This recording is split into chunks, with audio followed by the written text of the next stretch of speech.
It's 7. Would you like to begin? Sure, we start. I don't want to have enough. We can certainly wait another minute or two. I don't mind. Hi, good evening.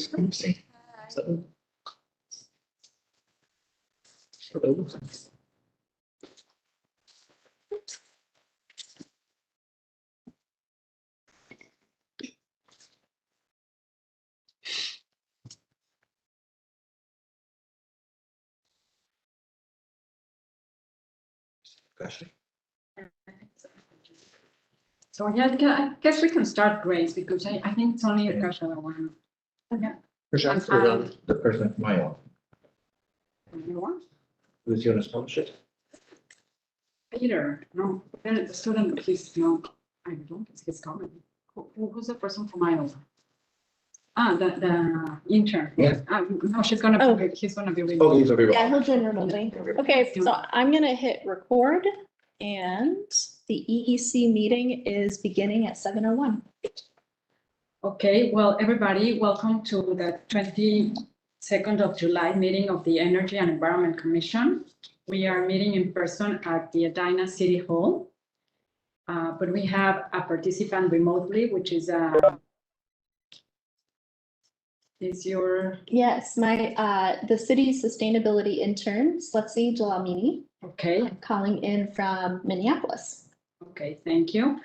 To participate in community comment, a resident must attend our meeting in person. Residents also have the option of submitting a commission correspondence form online. So welcome to those watching this meeting remote. So I guess we can start with the roll call. So Grace, can you help us out? Yes. Commissioner DeCane, Commissioner Haugen, Here. Commissioner Haran, Here. Commissioner Hovanek, Here. Commissioner Lanzis, Here. Commissioner Lukens, Here. Chair Martinez, Here. Commissioner Ratan, Commissioner Tessman, Here. Student Commissioner Mans, and Student Commissioner Martinez. Here. All right. Thank you, Grace. So our next meeting in the agenda is the approval of the agenda. So I don't know if anybody has comments on the agenda. If not, I suggest we make a motion to move it forward. Anybody wants to? Second. Okay, so Grace can do the call, please. Yes. All right. This roll call is to approve the agenda. Commissioner DeCane, Aye. Commissioner Haugen, Aye. Commissioner Haran, Aye. Commissioner Hovanek, Aye. Commissioner Lanzis, Aye. Commissioner Lukens, Aye. Chair Martinez, Aye. Commissioner Tessman. Aye. All right. Okay, thank you. So the agenda has been approved.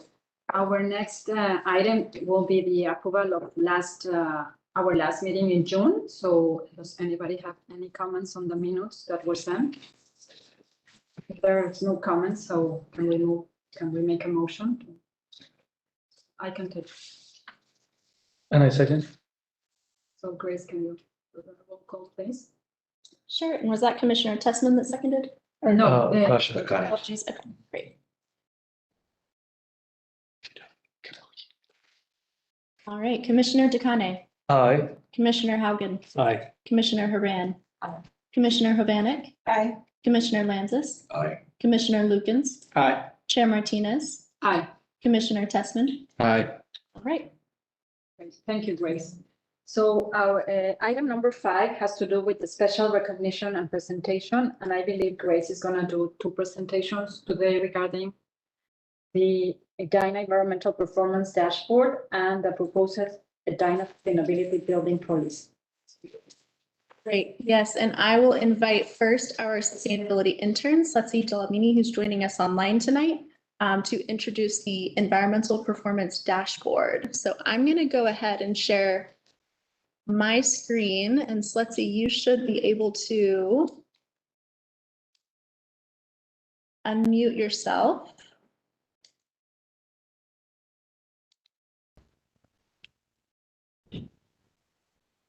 And I think we can hear you.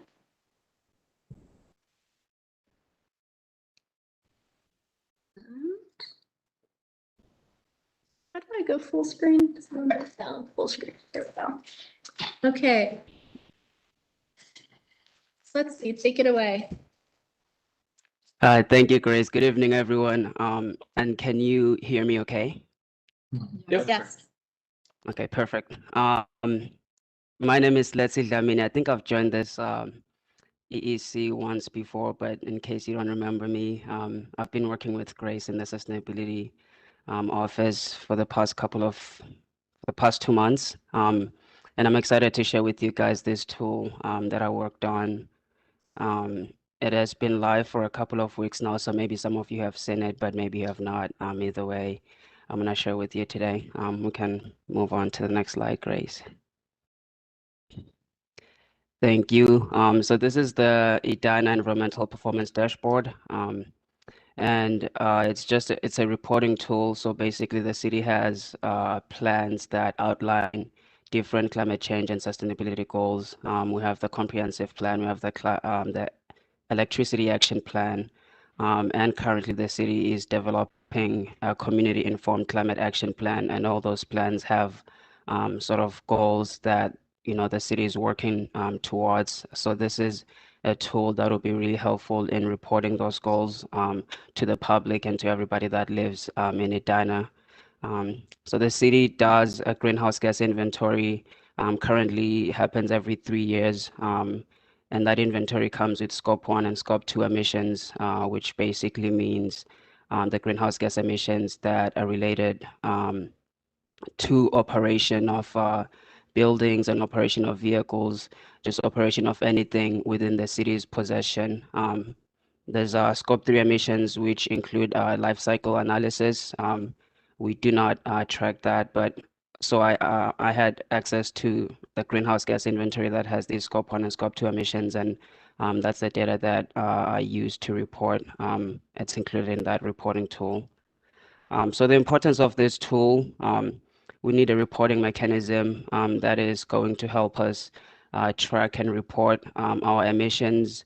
And this is really important just for raising awareness in the community about the efforts that the city is taking and our progress towards meeting our goals, and also really important for the city to be able to hold itself accountable, but also for the public to be able to hold the city accountable.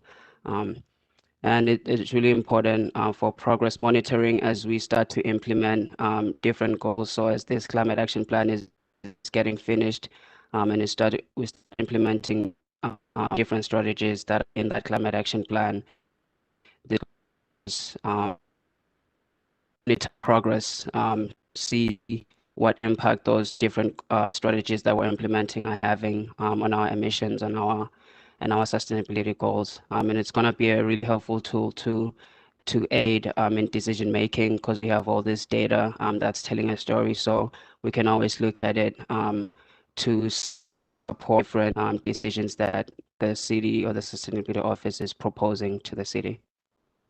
Next slide. So the dashboard itself is divided into 7 different topics. We have a page that's just an overview that introduces what the dashboard is. Just basically saying that this is a tool for reporting on our efforts, sustainability efforts, and our progress towards different goals. And just has some context info. And then we have different sustainability topics. And also includes a municipal operations page that just reports on municipal operations specific goal that the city has for itself, whereas all the other pages report on the community-wide goals and community-wide emissions. So each topic has a pretty similar outline where it as a background, and then it outlines our goals, commitments, as well as then we use the data from the greenhouse progress, how we're doing. This is a public-facing tool. And Slutzy, I'm sorry to interrupt. Yeah. Yeah, sorry, Slutzy, your speech is breaking up a little bit. Maybe turning off your video would help with bandwidth. Okay, let me try that. Thank you. So the next thing I was going to talk about was just some accessibility considerations that we had to think of as we're building this tool. So we had to make it as simple as possible, use the data to make these visualizations in such a way that whoever's looking at it can easily tell the story, like see the story or get the information that we're trying to convey. Then he lives in Edina, or they're looking at this tool, is an English speaker or reader, to put a translate that people using other languages can be comfortable accessing this tool as well. And then sometimes is just optimize the different devices. It was originally built a laptop or computer. It was optimized for viewing on a computer, and then just recently worked on optimizing it so that people can still be able to view it on a cell phone or a mid device like an iPad or tablet. And then hopefully this is like the first iteration, but hopefully in the future there'll be more details and just more improvement on the tool itself. And as we start to implement different goals, we can hopefully start to be able to relate different trends that we see with the data to the strategies that the cities may be implementing. Next slide.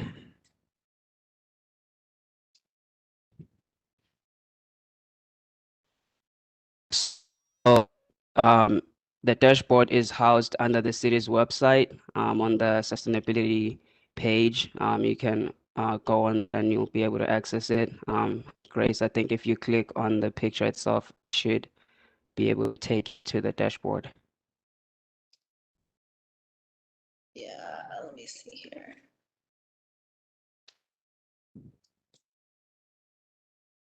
Apologies, everyone.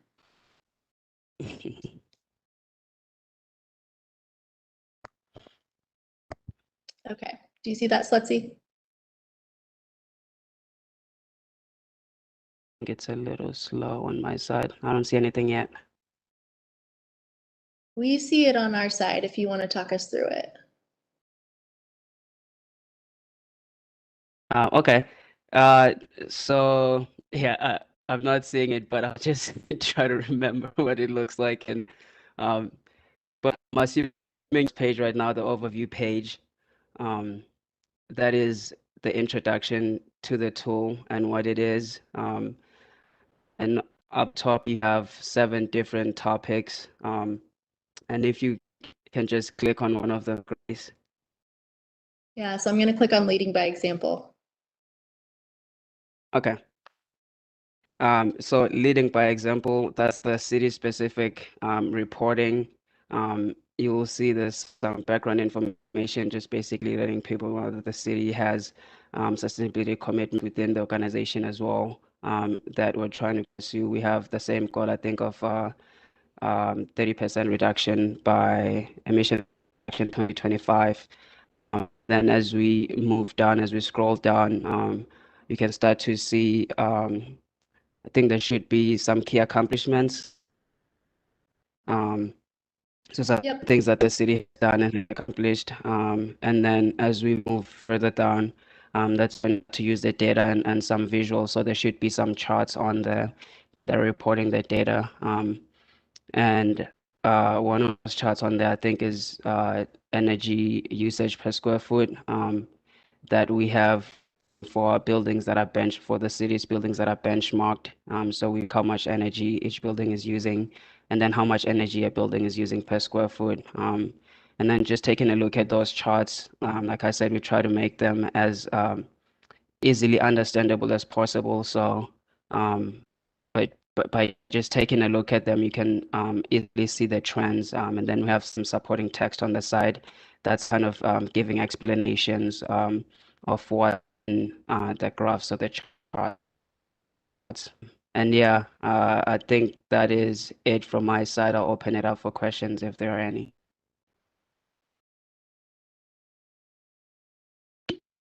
Thank you, Slutzy.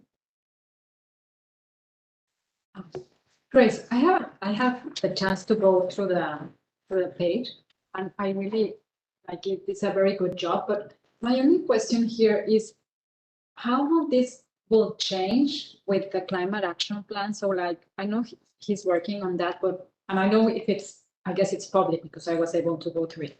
So I don't know how useful is to have it now, if maybe things are going to change with the climate action plan. I don't know if it's worth maybe wait a little bit to launching it again, that we have the update information of the climate action plan. That's the only my only comment and suggestion. Yeah, that's well taken, and your thinking is the same as staff, where we expect what we wanted to do by launching it this year is to share this baseline information and to say this is where the city is at today. But there will be a significant revamp in 2022 once the climate action plan is adopted and underway. So the goals will be updated, the actions will be updated, and we'll start tracking progress against those updated efforts. So yeah, this is phase one, and No, I think that Good the point. work is great. Like, Yeah. they have all the information like in one place. You don't have to go to all the documents. So I guess that is very useful. yeah, so yeah, thank you. The comment once again.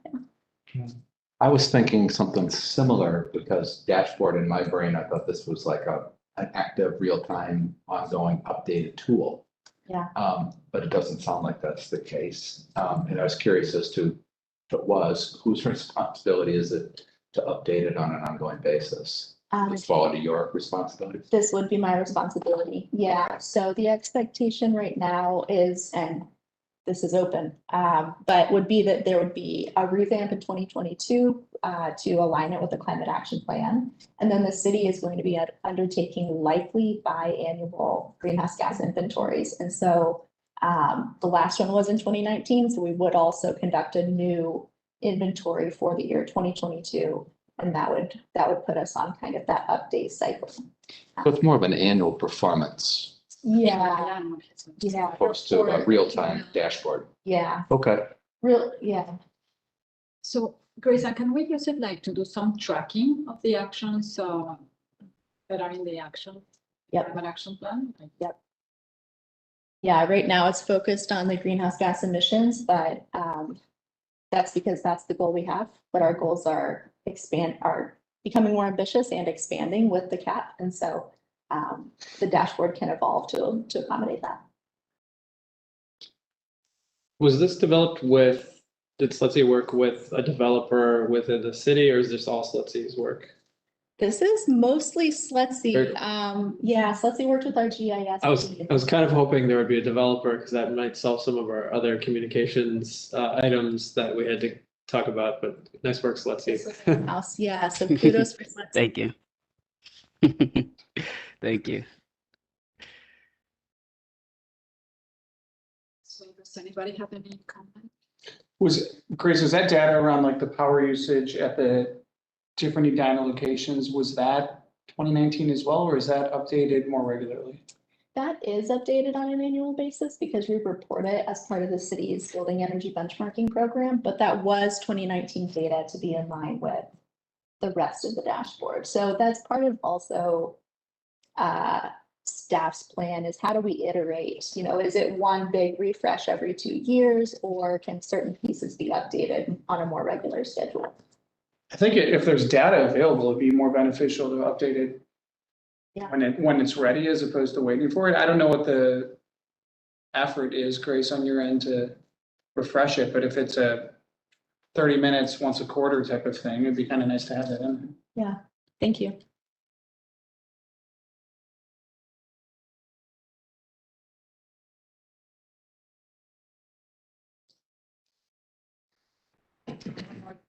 I guess if there's no more comments, we should move to the second item. So thank you very much, Lexi, for the presentation. Well done.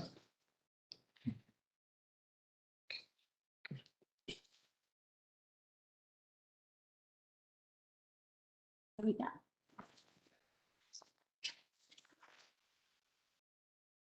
Okay. Just share.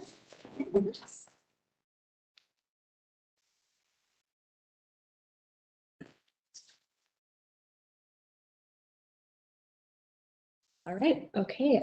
Good evening, everyone. My name is Marissa Baer. I work at the Center for Energy and Environment. I have been facilitating a process with my colleague Katie Jones, who wasn't unable to be here tonight, working with Grace and city staff to help create a proposed sustainable building policy. I will be walking through that proposed policy with you tonight, in addition to some of the feedback that we've received. One of the handouts was just kind of a 2-page document that does a high-level overview, but we'll be walking through this and then have time for you to ask questions of myself and of Grace about the proposed policy and the next steps. So on the first slide here, what we'll just be walking through is kind of what brought us here today, why City of Edina is considering a sustainable building policy. I will walk through the details of the draft policy, share that feedback to date, some proposed resources available through Hennepin County. A lot of this effort has been funded and brought forward by the Hennepin County Efficient Buildings Collaborative, which Edina participated in a few years ago for the benchmarking policy and again for the sustainable building policy. And then, like I said, Q&A. So I will hand over to Grace to just give a little bit background information for you. Yeah, so some of this is not going to be new to you, but we included this information for some of our other stakeholder engagements with developers and architects, as well as the public. So why are we talking about this? How did we get here? And this ties directly to City Council values, which include environment as well as equity and engagement. So the City Council annually adopts value statements related to these themes.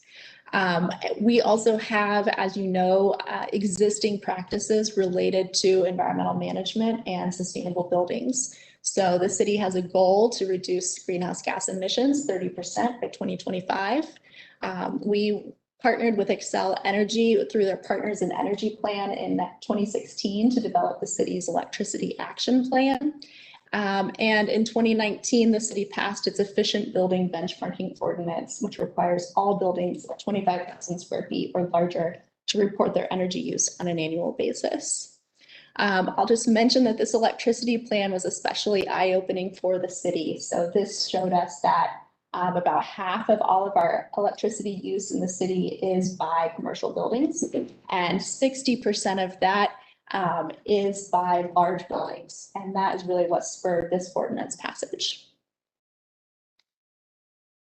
Beyond City Council and beyond existing practices, we know that sustainability is important to Edina residents. So the city conducts what's called a quality of life survey every other year. 2021 was one of the years that it was conducted. And we asked about sustainability. So this is a list of sustainability services related to environmental management, asking residents, how important are these services to you? And you can see this data is from 2019 in the darker color, 2021 in the lighter color, and it's important. Everything is rated above 50%. Most things are rated above 60 or 70%. So exploring this option, moving forward with a policy that looks not just at existing buildings, but new construction as well, makes sense from both the resident and the council standpoint. So just to kind of anchor everyone, what is a sustainable building policy? It is a proposed policy that can be triggered by funding, land use incentives from a city that establishes a minimum sustainability criteria for development projects. So that can range from commercial, multifamily, single family. And these standards go beyond state code. So more aggressive energy code, more aggressive sustainability standards within the construction of that project. Typically, sustainable building policies will include criteria that target areas for pollution reduction and resource conservation. Other terms you may hear: green building policy, green building standard, kind of that's just universal to this idea of a sustainable building policy. On the next slide, you'll see these policies are not new to the state of Minnesota. So starting in 2001, the state legislature passed the Sustainable Building Guidelines, often referred to as B3. Since then, a number of cities have adopted or passed sustainable building policies, including Minneapolis in 2006, St. Paul and St. Louis Park in 2010, Maplewood in 2013, and then very recently in 2018, Rochester and Destination Medical Center adopted construction sustainable guidelines for that area. These are the lists of cities. Oh, that slide's hidden. All right, we are now going to walk through the proposed building policy. So the terms that you'll see, so a project comes forward. If it is triggered by a plan unit development request or certain funding incentive, if they're requesting either of those items, this is an or, the answer is yes, they will be subject to the sustainable building policy. If the answer is no, the sustainable building policy does not apply. Those policy triggers, there are two: land use incentives, so that would be a planned unit development, often abbreviated PUD, or if the project requests funding in the form of housing and redevelopment funds, tax increment financing, often abbreviated TIF, Metropolitan Council Livable Communities grants, housing improvement area and affordable housing trust fund, and conduit bonds. That's a question. Yes. What exactly is it? It is so when a project comes forward, if there's requests around changing for zoning, variants, cities have a lot of different ways that they can bring that project forward. CDB Dynamic uses a plan unit development. So it's kind of a planning mechanism for city planners to work with the project to have it meet the criteria in the community to be able to build the project. Is that So- something that the city just make amends with a certain project? So Correct. Yeah. So It's an exception. So yeah, it is an exception process. So this is a very like hyperbolic example. Let's say you have a parcel zone for single family. I come forward with a project that says I want to build a 10-story multifamily project. I come through a plan unit development process to get that approved with the city that I am working with. and because of that, then you'll have some Yeah. strings attached. If the city I'm building in, for example, Edina, adopts a policy like this. And the incentive in that case isn't monetary, it's just you can go around the existing ordinances and rules. Correct. Okay. And Can I ask, what's the percentage of construction of new buildings using this type of incentives? You know? it's about, in the last decade, it's been about 40 out of the 60 large development requests have requested a PUD, so roughly 2/3. Are flagged by this policy trigger thing? Our request a PUD. So in the last 10 years, we've had 40 developments request a PUD. What percentage on that previous slide are flagged as yes? Typically, 2/3. 2/3. 2/3 would, if we passed it today and development patterns remain similar, it would be around 2/3 of the new But developments. that's land use, the financial incentives, you know. Excuse me, much smaller, like 10 out of 60 in the last decade. And is new development defined as like brand new construction or remodels? That's a good question that a staff group is working through. It's definitely new development. Remodels, it's a question of thresholds, and the staff has not settled on a threshold yet. So we welcome your thoughts on if you think your model should be included and at what, square footage, et cetera. So I remember when we worked on this a few years back, I was on the research team. And, from day one, we said whether it's a new building or remodeling, we wanted it to go through even our finding or our research, we would present it to council, and obviously they decided to take it, the step it went. Yeah, thanks. And why would we not subject everything to the policy? We can't.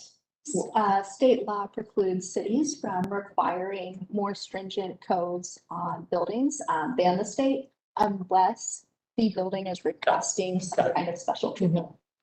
A lot of times, if you go over 50% of the value of the building in renovation, it kicks you into current code. So like if you spend that much money in rehab, you're automatically kicked into current. Mhm. Got it.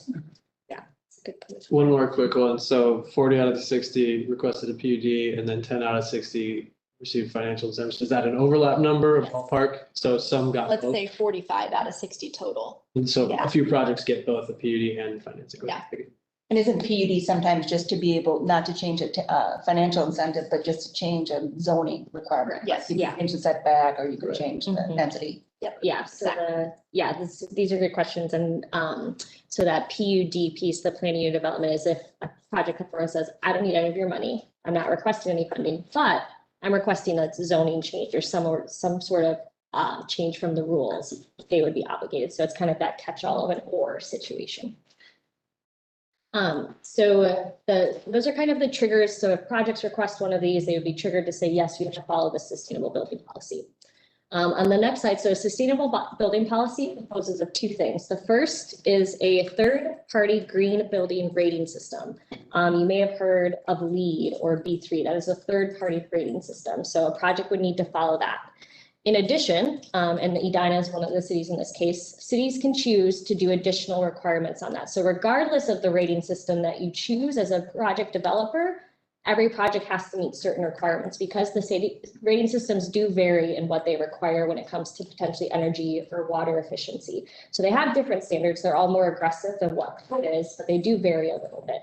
So I'll walk through the standards and then the city overlay. So for the standards, just things to note.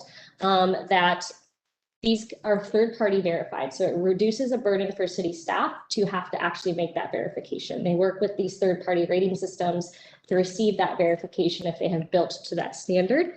Relatively easy to operationalize because the city just has to tell a project, did you receive your rating system? It's a yes, no conversation.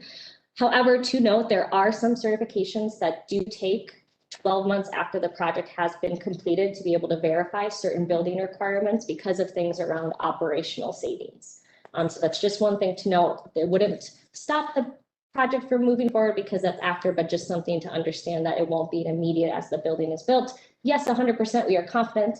However, through the process, through conversations with developers, you can receive kind of assurances that it is meeting the sustainable guidelines. What would happen if they don't meet the guidelines?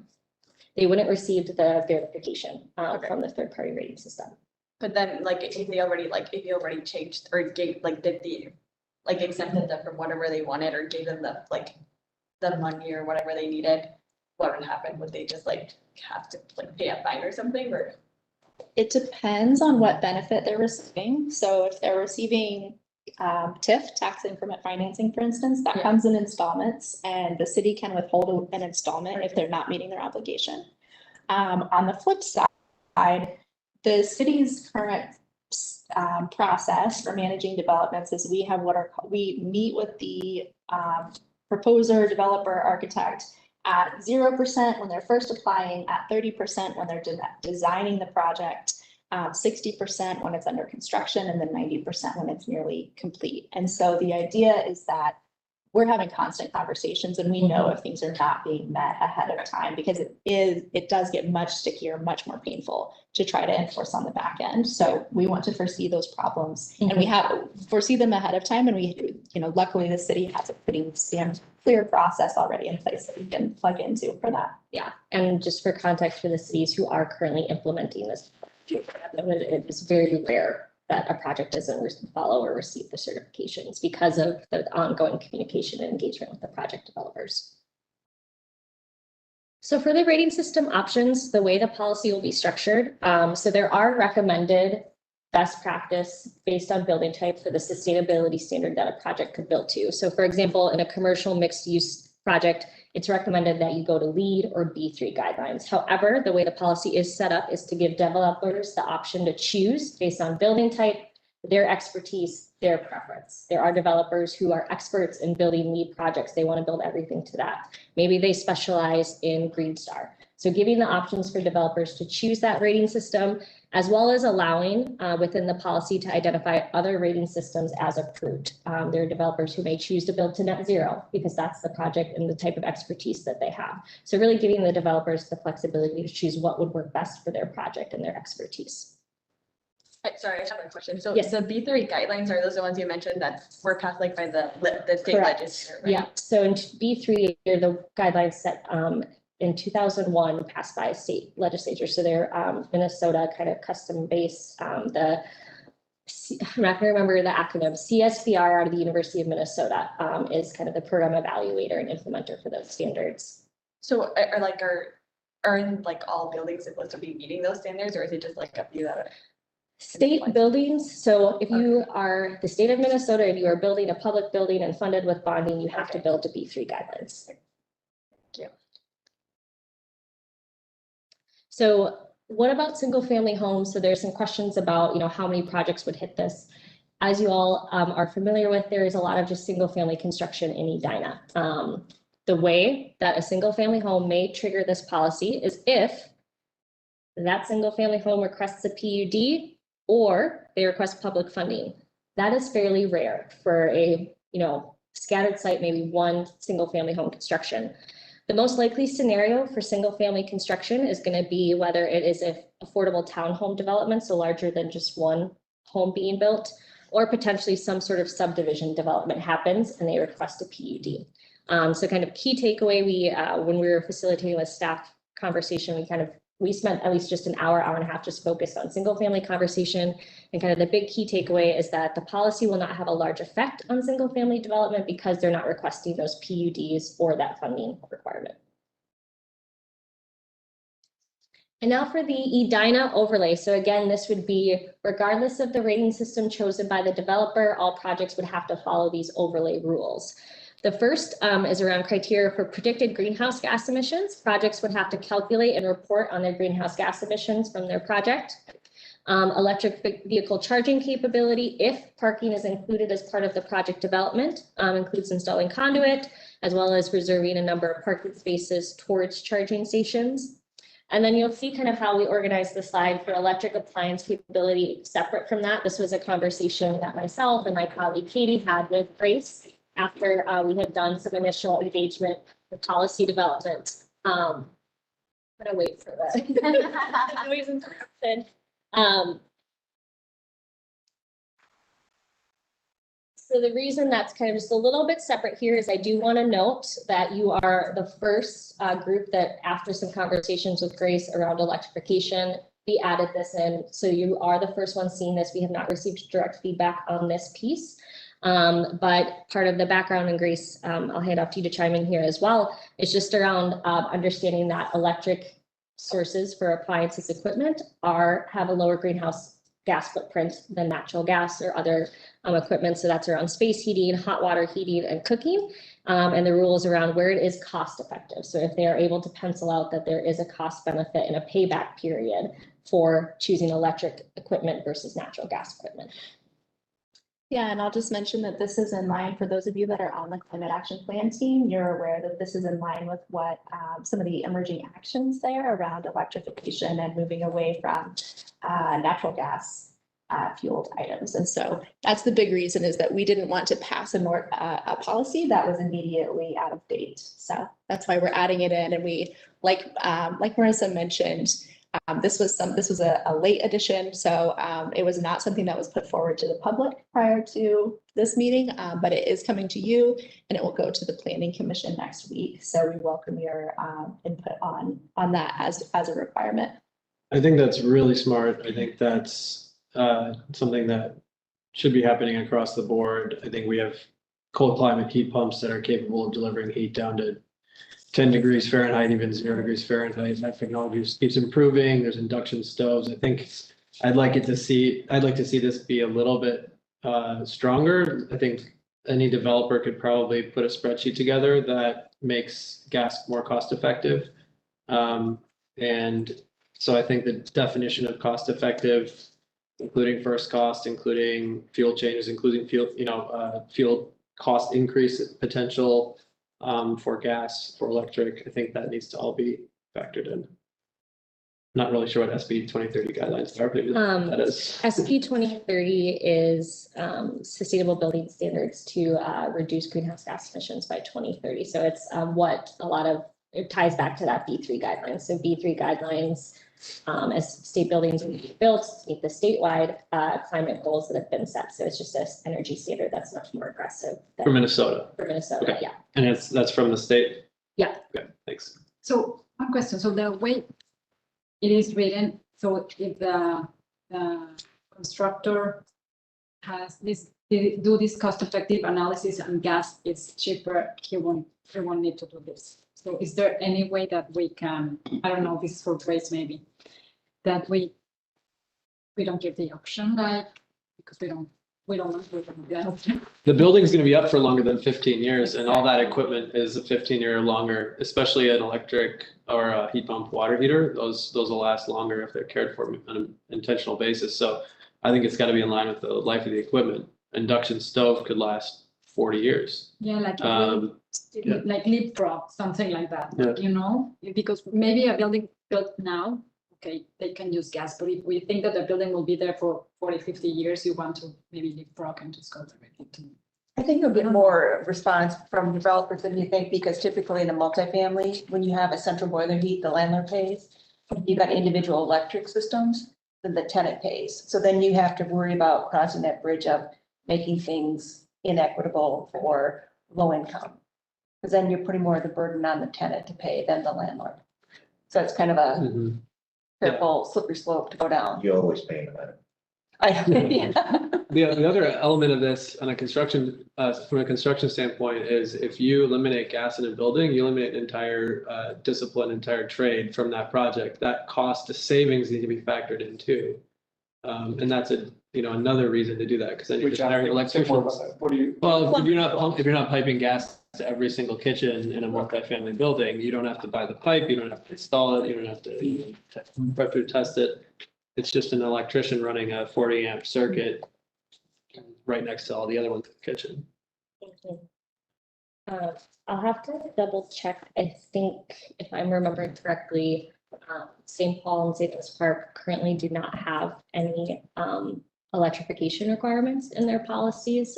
So if you were to move forward with either what's written here or something more aggressive that's recommended by this commission or other commissions and engagement, I think it would be one of the first in the state of Minnesota that would have that type of consideration. We are working with a community right now, just for context, who similarly thinks electrification is very important. The way they have phrased it is that in their specific overlay, they're looking at all developers have to provide an evaluation if they were to completely electrify their building and provide cost effectiveness information. They're not requiring it, but they have to evaluate, and that's going to be part of the conversation is for funding requests and other land use requests.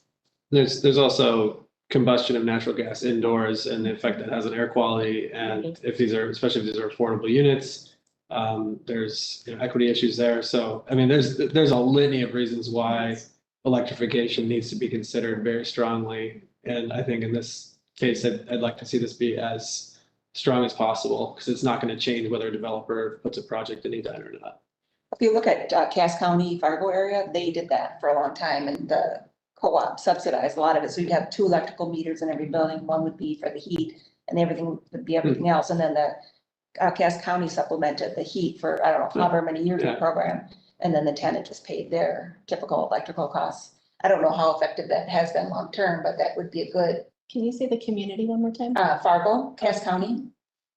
It's just part of Fargo, not the whole part, just the part that was part of Cass County Electric. Great. So yes, Grace, you said this is gonna be presented next week. So planning commission. So for their we just maybe research more and like, like bring it like, so it won't be like debatable and they say, no, it doesn't have enough, basis. Because I think it's, as John said, it's, I think, something we should move forward. Yeah, it sounds like we can. So we'll get to the point in the presentation where we'll cover a little bit of the feedback we've received to date. And so that part will be updated with EEC comments for planning commission to see. And yes, where CEE has been working on, to Marissa's point, it would be one of the first in the state. And so they are building a research profile for us around it. So yes. But yeah, I know we probably be the first ones, but I know the state wants to move electrification forward. So I guess we won't be going in the wrong direction. So probably will be like leapfrogging and be one of the first, but yeah, we will lead in that range. Yep, there's a lot of research and work done around beneficial electrification, which is the approach of electrifying when it is beneficial for tenants, owners. There's the cost effectiveness of it as well. On the vehicle charging, I keep looking at those percentages. Those feel in line with 2021, but if we're talking to John's point about setting ourselves up for success in the future and having sufficient spaces, I mean, GM just came out and said they're gonna have an entirely electric fleet. Although like numerous companies have come out saying in the next 5 years they're gonna be entirely electric. I don't necessarily know if we should keep the percentages that low. Maybe the dedicated now spaces can remain at 5%, but I like the idea of preparing for a much higher percentage. Especially in a multifamily setting, Yeah. if people are gonna be driving and parking overnight, that's where you wanna have your car charging. I mean, I think the notion that you're going to Target, and you're gonna charge up there while you go and buy a gallon of milk is, that's iffy, but if you live there, I mean, 15% EV stations in a parking lot, it's gonna be out of date in 2025. Noted. Yeah, thank you. All right, so to keep us moving along, one piece just want to walk through as well. So as Grace noted, we will add your comments to this, but just feedback to date. So because this process is part of through the Hennepin County and the Efficient Buildings Collaborative, we convened a stakeholder group of developers, architects, builders, just not specific to Edina. So this is not an Edina conversation. It was just very high level. Have you worked with sustainable building policies, had conversations around barriers, but then also solutions as well, just to the concept of having a policy, working within a municipality that might have one. Kind of key takeaway from one of the conversations we had is that a lot of developers and architects are already building and incorporating sustainable elements into their developments. This is not unheard of, it's not new, they're doing this for a variety of reasons. The main reason, part of the company's mission to build sustainable, so they incorporate that as part of their project. One of the other pieces of the conversation, so we talked a little bit about barriers. This is organized kind of into 4 themes: compliance, expertise, cost implications, and consistency. So part of the conversation was, what barriers have you experienced or anticipate experiencing when building to requirements like a sustainable building policy? Around compliance, just some differences between setbacks, design guidelines, zoning. Sometimes those policies, depending on the municipality that you are working in, don't always align, so there could be some conflicts there. That policies do evolve. And I will note on the next slide and some future slides, we have some good feedback on how to resolve some of these barriers. And then also who's confirming compliance. Developers shared that it's hard. Maybe it's Grace. Is it the building official? Is it the city council who signs off? So understanding that. Under expertise, that there's just a lack of technical expertise at different points in the process, whether design, approval, construction, and certification, and that there's only so many contractors pool to pull from who can do this type of work. There are cost implications as noted, so some higher standards can result in more costs depending on the products and the standards of equipment they require. Additional reviews, if required, can delay construction, delays in construction, cost time for developers, and that some funding sources don't identify sustainability as an eligible expense for that funding source. Around consistency, some funding sources do have their own requirements. A great example is Minnesota Housing, when they fund multifamily projects, do have a green communities requirement for their construction. So if a policy were to say everything has to be LEED, there'd be some differences there, and that between jurisdictions and overlays can cause some confusion. But counter to this, we did walk through solutions as well under the similar themes. So solutions around compliance, having single points of contact, clear decision makers, an updated website and development review. So easy current place to go for the right information. Around expertise, providing a technical expert for the guidelines and overlays very early on in the process, very early on in that conversation. And that in different points of the process, having that technical expert available. So whether it's design or certification, there is someone to work with. Around cost implications, opportunities for grants or incentives to help achieve the goal, but then also streamlining the process as well to avoid any delays in construction and permitting. And then for consistency, some uniformity in policies across jurisdictions, and then also having in a developer agreement, listing the requirements to avoid changes in standards. Standards do improve or they set more aggressive goals. There's different versioning. So identifying that version in the developer agreement. So if it takes 5 years to build, let's say it's LEED, if LEED changes within that 5 years, they don't all of a sudden have to go back and update back to all of the standards that they agreed to 5 years prior. So some of the Edina specific conversations, so we hosted, was that this week or last week? Last week, sorry, time is very weird right now. So last week we hosted conversations with general public as well as invited developers, builders who build in Edina to come.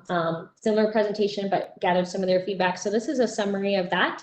One of the first, so we Edina's policy does do this, but they like that building owners should be able to choose their rating system based on their own goals, based on the costs that they have.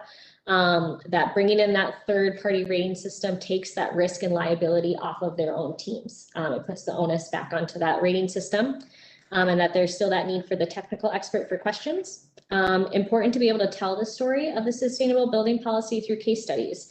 1, to demonstrate best practices, and 2, to sell to financing. Be able to say, you can make this project work, it is cost effective, we can make a profit. Depending on your funding source, they may have certain requirements for you. Currently, there is a market for sustainability in commercial buildings, less of a market demand for sustainability in multifamily buildings with some of the feedback that we heard from the development community. But in both cases, sustainable building policy can help move the market in that way to get more demand, get more interest across the market in commercial and multifamily for sustainability. The second piece, so that this policy does take a different approach than Edina's current approach, which is a questionnaire. It's a conversation, it's optional, there are no requirements. So this, rather than guided questions, this would require that third-party certification and compliance with an overlay. Other feedback is that it needs to be very clear about the rating system version requirements and that the policy's relationship to the code. So the requirement will be for whichever is most stringent between the chosen rating system and the code, as state building code is evolving within the state of Minnesota. These are national rating systems other than B3, so they may not catch up. And then also there was an interest in addressing sustainability in existing buildings. So right now this conversation is all around new construction, redevelopment, new projects, and that they would like to accelerate the policy's adoption. So there is a slide where we'll talk through timeline in a little bit, but some of the feedback was that they wanted this sooner than later. So there are some proposed resources to support Edina's work on the sustainable building policy. So this is that Efficient Buildings Collaborative.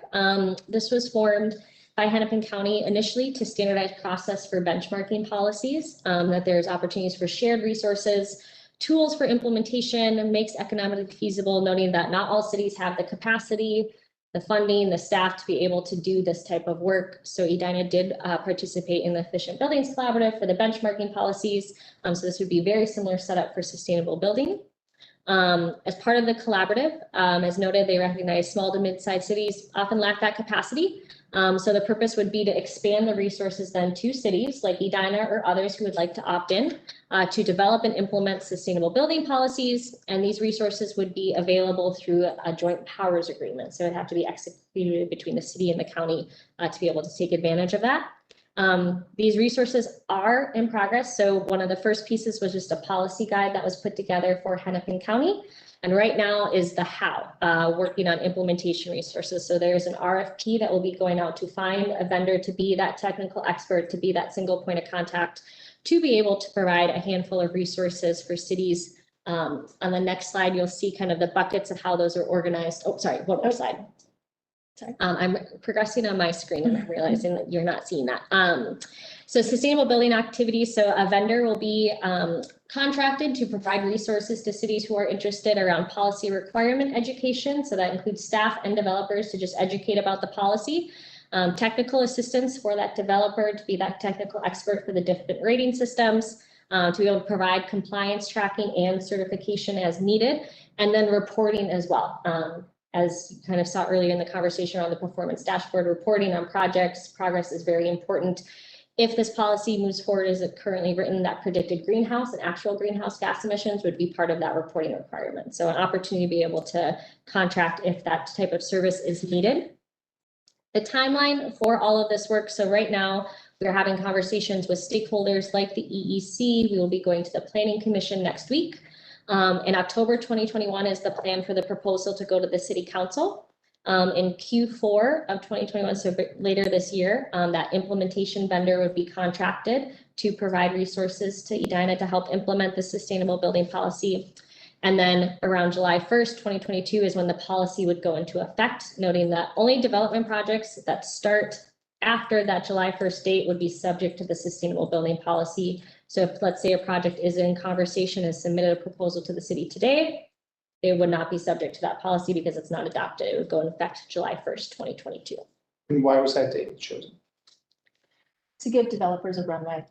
so that we can start the education process before we start requiring buildings to undertake it. So it's really, it would come in, it would be adopted end of the year and come into effect 6 months later. It's a little bit arbitrary. It's just what we think it would take to start to reach out to developers and architects. But we did want to provide some kind of buffer. That seems to be kind of the middle of construction season. I mean, obviously, these are things that are cycling years past, like today's project might have been incepted 2 years ago, but I don't know, I would think a little bit more about that. I think shortening the timeline might be appropriate. Would not want to see a bunch of stuff coming in mid-June. Sure. Do we know, or is there a way to find out how long it takes before X company presents city to get their approval? From the time they conceptualize a project? Oh, they can design it and have it ready to go, but when they come to the city, when it goes forward, how long? I do think that's something we can figure out. So we have a small staff group who's been working on this, including our community development lead, Bill Neundorf is our staff person. And what we understand from him is that projects come to him in a very informal phase early. So we are hearing about things that are pretty nascent before they come back with a formal application. So I think that, yes, we can harden that data a little bit and better understand it. And Grace, the rating systems are nothing new to these developers. Right. That's correct. For any other city they're building it. So the only thing we're saying that we want to give them a grace period for 6 months is for the overlay. Yeah. Educating them on the overlay, which doesn't seem that, I mean, I guess, could that be March 1st, April 1st? yeah. So is it an informal application is started, or is it the formal application that's like the start date? Because it The says, formal application is the start date. Yeah, because we could hear about something informally and then it could never come to fruition, or it could come and the formal application is kind of the kickoff here. And Grace, what percentage of developers are actually pursuing ratings? Because on one of those surveys that you put up, it said 85% claim sustainability as part of their mission. And I want to see if like actual development backs that up.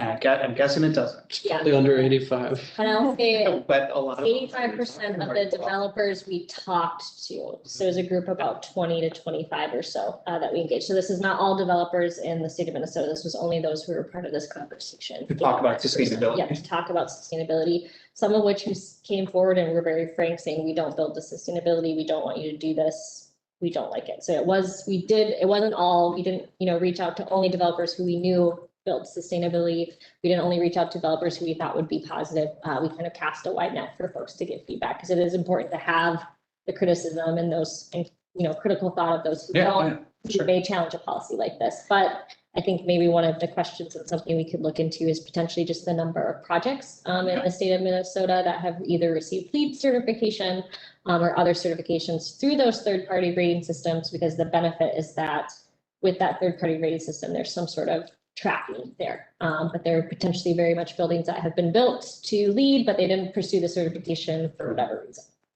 And another thing, Grace, is that these developers already, they don't only work here. They work in the other 6 cities that have already a policy. So I guess that's another thing that to move it forward.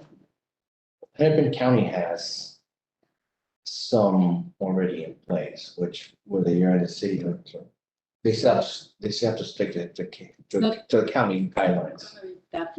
Now, having said that, the metro would be ideally the area where all these policies should go into effect.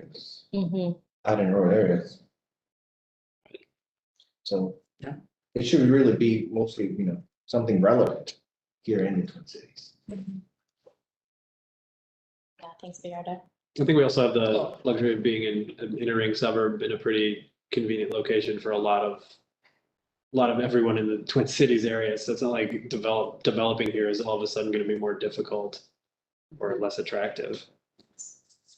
So I'm guessing that like, that, sorry, the developers who like were in support of like this policy, was it, I'm guessing it is, but was it like mainly because of cost issues or were there other reasons?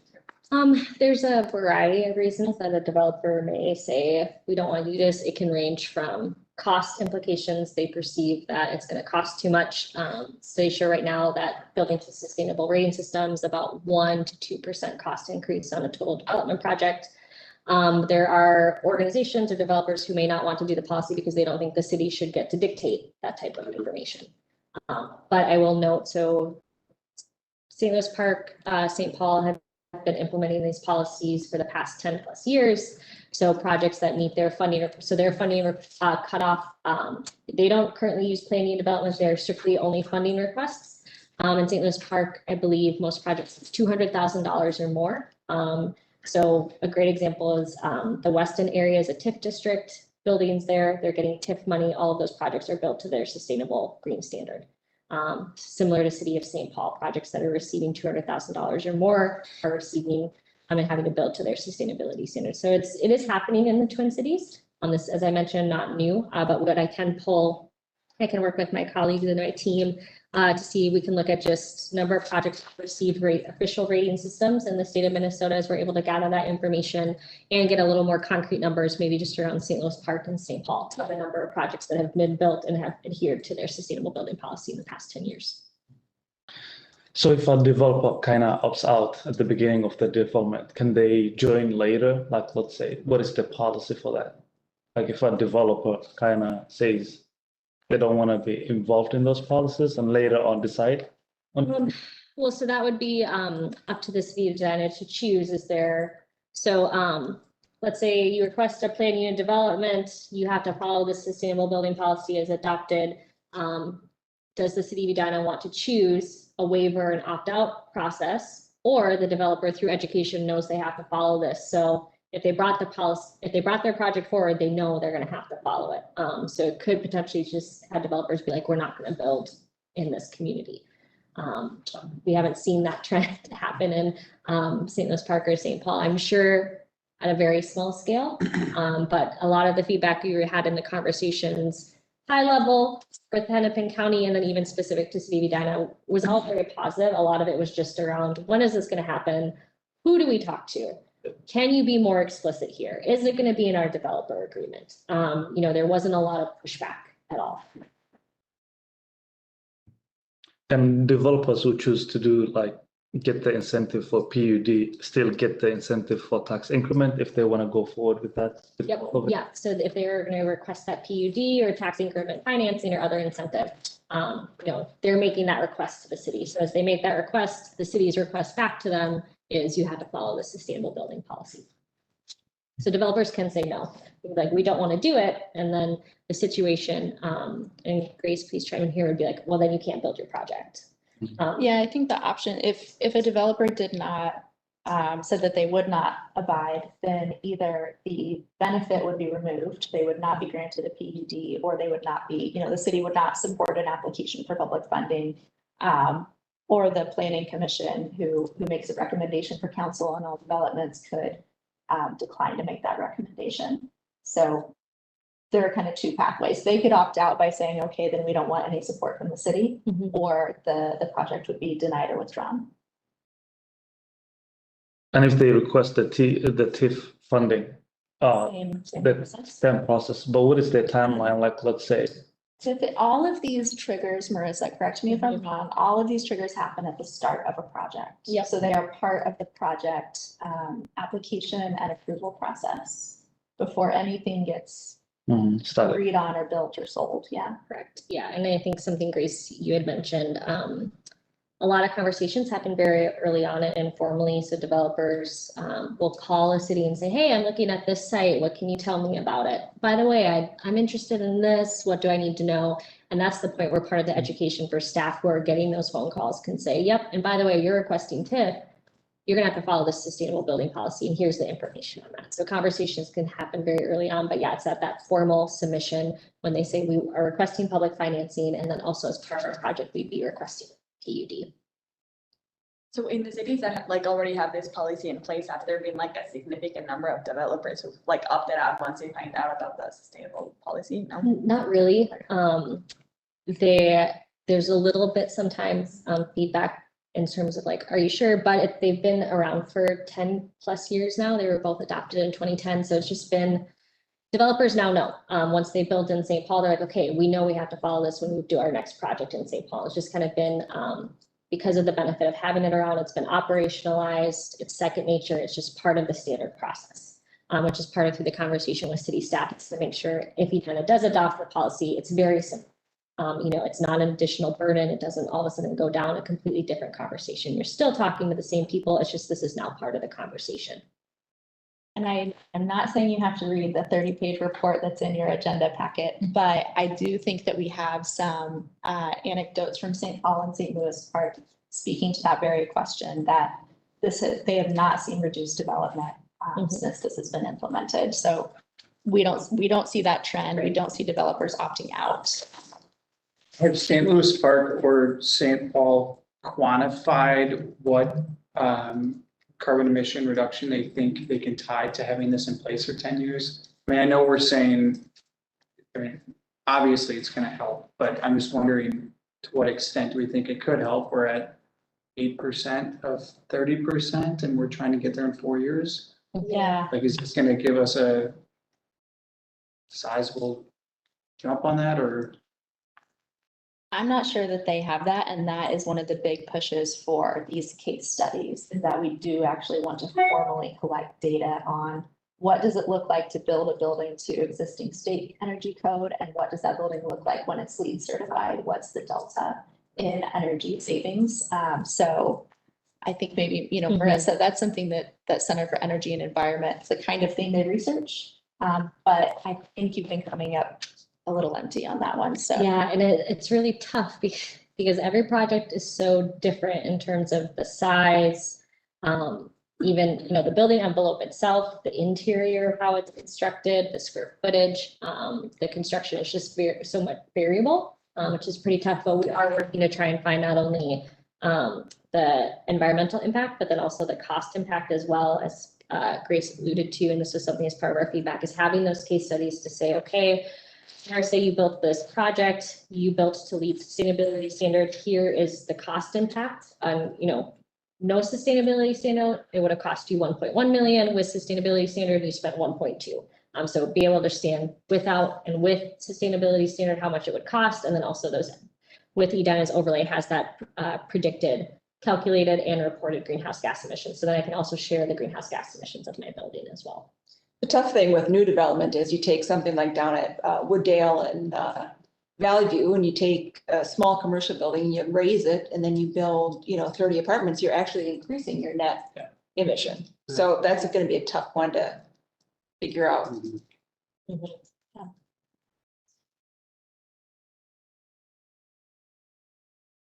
Any other questions at all?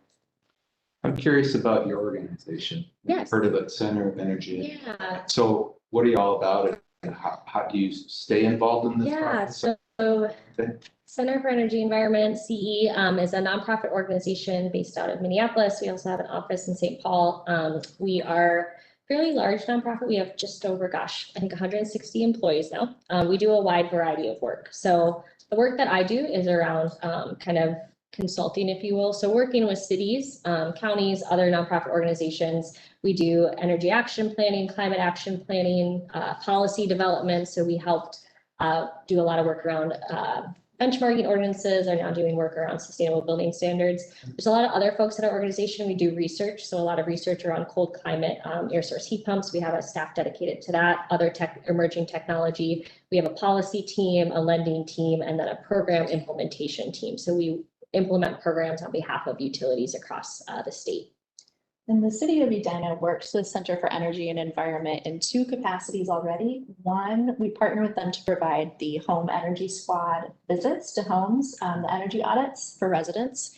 And then two, this is a new item, we partner with CEE to manage our lending program for affordable housing rehabilitations. And so for homes that need some kind of remodeling toward increased energy efficiency, the city can provide a loan and CEE manages that, and that runs through our affordable housing division. Very good. Thank you. I'm sorry, one more question. So like in the part where you like to explain that there's gonna be like a period for like education for the policy, like what would that consist of? Is it just mainly like talking about what like the policy will include, or will there be anything about like the benefits, I guess, maybe like in terms of like education or something, or? Yep, I think a lot of the education is not only around the bones of the policy, so, and a lot of that would be for city staff to be able to accurately communicate publicly about the policy, but then for builders, contractors, developers, what they need to anticipate as they come to the city, but then also a lot of that conversation and messaging is around benefits. So there is just a 2-page handout. One of the things, so it addresses a little bit about sustainable building policies, achieving through the built environment, and touches on those benefits. So efficient building technologies helps reduce greenhouse gas emissions. There's cost savings, public health benefits, creates demand for sustainability within the market, and then supports your goal. A current goal for your electricity action plan, and then future goal for your climate action plan. In the agenda. Got it. Grace, could we tie this to the business recognition program, companies that sign up for the overlay? Yes, I don't see why not. This would be a big leap in efficient, it would accomplish a lot of the efficiency that we're working with existing buildings to achieve upfront. So that would make sense to me. Yeah, I see Michelle writing down a note. It'd be a great way to be able to tie into some of those businesses that are not like what. Yeah. What is the lead rating system like? Visa V4, and is it gold? Is that the baseline, or is it just like literally get a lead stamp of any kind?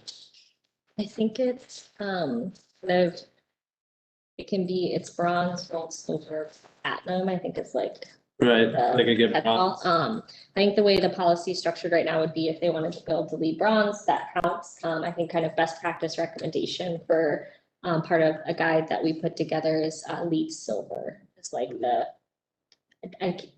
it's hard to say gold standard because there's a, Yeah. but like lead silvers would be that Good. recommendation. I think that should be the baseline. I think it should be lead V4 silver as the baseline if they choose lead. And that would be, again, kind of hitting home that consistency point, being consistent across jurisdictions, it would be in line with other either existing or emerging policies. So that makes sense. And then what about retrofits? I know we talked about that briefly, but it didn't, is there a specific line that is crossed when it's a retrofit, or is this literally only a new construction that we've talked about so far? So open question. We've heard a little bit about how remodels should fit in. In St. Louis Park and in St. Paul, I think remodels are included, and it's a square foot, it's a 10,000 square foot cutoff. So if 10,000 square feet or more are being touched, then it would trigger the policy. So we do have some information to fall back on to kind of inform that conversation. And is that written into this policy recommendation to council or not? It will be one, yeah. I mean, we're taking your comments, and so I just think we haven't had the time yet to talk. I would strongly suggest 10,000 Yeah, square sure, feet being sure. cut off, and anything touched beyond that that is getting PUD or financing should be subject to this. And if I'm remembering correctly, I think we started to talk about that and 10,000 square feet was pulled out. And then the questions from staff was, what if we have a lot of projects that are at like 8,000 square feet? You know, do we need What's the to change our threshold? threshold? Hmm. So the building department, we're going to look into that a little bit. But yeah, I Okay. wrote that down, that the renovations, the remodel, and a square footage threshold to be determined would be part of this conversation. Sure. So it's gonna be part of the policy. Yes, yeah. So, anybody has more questions? No? Well, Marisa, thank you very much for. Yes, thank you. Thank you. so Again. much. Participation. Very great. Yeah, thank you. Okay, so our item number 6 is community comments. So I guess you want to do some comments, or you just came to hear about I just need to. Yeah. Oh, okay, no, because it's the first time we're live and Sure. I thought that you were maybe interested in doing some comments about the work, but you don't have to, but I thought that you might be work here too. Say not at this point, I think we're here to meet people we want.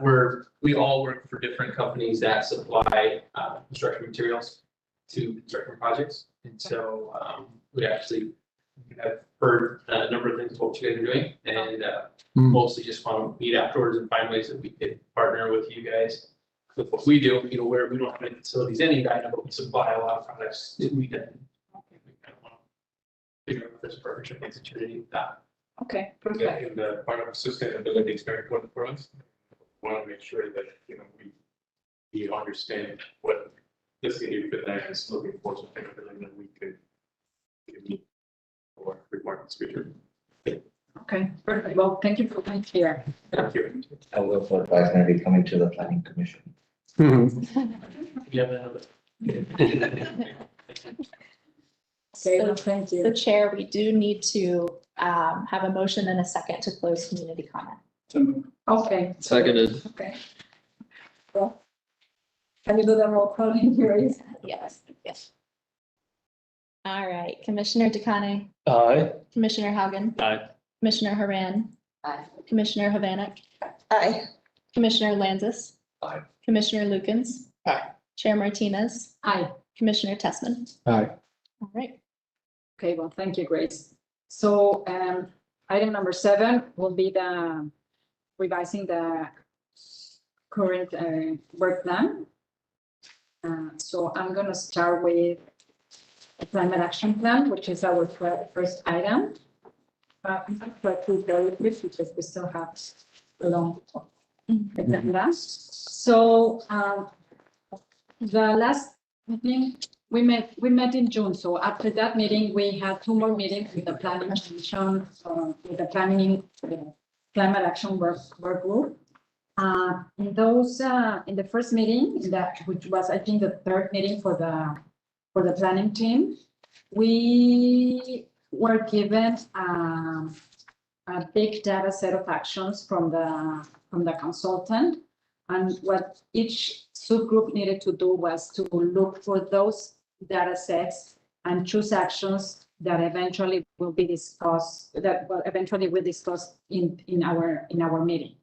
So what I don't know if you remember, but there are like 9 working groups, and each working group have like 7 or 8 members. So each of the members is choose around, I guess around 20 or 30 actions that were presented in the meeting during the small sub-teams, and we were giving the rationale why did we chose those actions and how they were could be applied in Edina. So after that, the consultant asked us to reduce the number, and each member we decide for 5 or 10 actions. So the list decreased like around 60 to 70 actions. And what the consultant did was try to give them a rating based on how many people chose that action, if there were new actions, if there were maybe actions that were chosen by another subgroup and they were moved to our group. And the last rating was if they only have 1 vote. So in the end, we ended with around, I guess, 25 to 30 actions per subgroup. And then we needed to rate so in our last meeting, which was the 5th, I think, of the planning team, we have to rate them following in 4 criteria, which was impact of implementation, benefits, game changer, and support. And that the evaluation was between 1 and 4. So we did that exercise. So now the consultant again has that information, and he's going to rate them based on the results that each group had. And based on that, I guess we're going to define which actions are we including in the climate action. So our next task is to identify possible stakeholders that are not on the government that are willing to be part of this implementation. not only with, not only as, how do we say, not only as, like volunteer, not only with funding, but also with resources. So that's what we need to define each member of the planning team. And I think we will have a final list of actions. I don't think by August, but maybe by September. And so far, that's it. I don't know if Anna, which is part of the planning team, wants to say anything. Good explanation, yeah. Yeah, I know it was a lot of information, but yeah, I think the discussion has been very useful. I think the most important part is that we have a lot of, not only members of the city, but also from the community. We have businesses, we have institutions that are not from Hennepin, but not from Edina, but from Hennepin. And I guess we're like 25, right? So I guess the discussions have been very, very valuable, and because everybody's giving their point of view from their sector or from their sectors. And I think it has been very useful. So I think that's all I have to say. So the next initiative is to-go packaging. So Michelle, I don't know if you want to give us an update. Yeah, so we're kind of finalizing the report, the advisory report to go along with the ordinance. So we had the initial report, we sent it to Grace, and she sent it to Twyla, Scovely, waiting some editing. So I've got that back and I've sent it out to now our subcommittee. And so we're going to go through it again and hopefully bring it to this group in our office meeting. Same thing with the ordinance itself. That right now is still got some staff edits to do, and then that'll come back to us. And again, hopefully we'll be able to present that all here, and hopefully you guys will say yay. So the ordinance is like the wording with the city. Yeah. Yep. Yeah. So yeah, that's all I've got now. So hopefully by August we'll. Right. So if we all approve it here, and then when would it be shown to council, brought to council? It could be submitted to council at any time, since it's part of your work plan. And so I think the process would be that we would submit it as a report from the commission, and they could say, yes, we want to adopt it, or, they would discuss and adopt at a regular meeting, or they might ask for more information. And so then it would take 2 meetings, which is not uncommon. How soon after we submit it would it get on the agenda? So agendas are set a week ahead of time, and council meets bi-weekly. So hopefully by the meeting at, within a week of submission. Yeah. So we like by presenting the report and the ordinance, we don't need to do any extra presentation to the council. Not unless they ask for it. They've already asked the commission to study and make a recommendation through the approval of the work plan. So they're expecting a product to review and approve, deny, or more information. Perfect. Well, thank you, Michelle. So our next initiative in the work plan that leads to the reporting of the event, the tabling, which is going to give us an update. So thank you for helping out the commissioners that have come out there and dedicated a little bit of time. If you've been there, you know what it's like, and there's a lot of great feedback, and there's also not so much great feedback. But for all the tabling events, it's more about getting engagement, and not just engagement, but also engaging the residents or your fellow neighbors here in the city. And the adaptation of the organics program. I think it's going well. It's obviously, you can't make everybody happy, and we try to address those issues right there in the moment. And gladly, Twyla has been there also to, take the information and see it for herself, and other than emails in her or voicemails in her office. But I think it's going well, and I think from from being at the fairs, listening to the neighbors. We figured that we could probably come up with another initiative for the next year's plan, which is basically how to move from single family homes to the multi-units and how that process would look like going forward. If I can piggyback on this initiative, there is another event that is coming up that we've had some conversations about, which is the Edina Fall into the Arts Festival in September. And so the Arts Council, who manages that event, has agreed to promote it as being a moving towards zero waste event. And so they're allowing organics to take place there. What they have asked is that we gather volunteers to stack the organics recycling bins that weekend and help educate patrons to say what you're holding, should go in landfill, should go in recycling, should go in compost. The other thing is that for the by contributing volunteers, the EEC also has an opportunity to have a booth at the Arts Festival. And in September, we will have the draft climate action plan available for public comment. So that's one thing that could be done. We could also promote other initiatives. So I do have a paper sign up. I'll send out an electronic one as well. And it's the second one, actually. Just pass it around with a pen. We have times and roles. You could staff a booth. You could staff the waste bins. You could staff the booth. Take a look at your schedule. Think on if you can volunteer or not. I'll send out the electronic. It's not due until September. So That's the one in Centennial Lakes. yes, it's at Centennial Lakes Park, September 11th and 12th. That's the And weekend. do you know if the art fair of Edina is happening or not? No. It is not happening this year. So it's a Saturday, Sunday? It's a Saturday, Sunday, and it's 10 to 6 p.m. on Saturday and 10 to 5 p.m. on Sunday.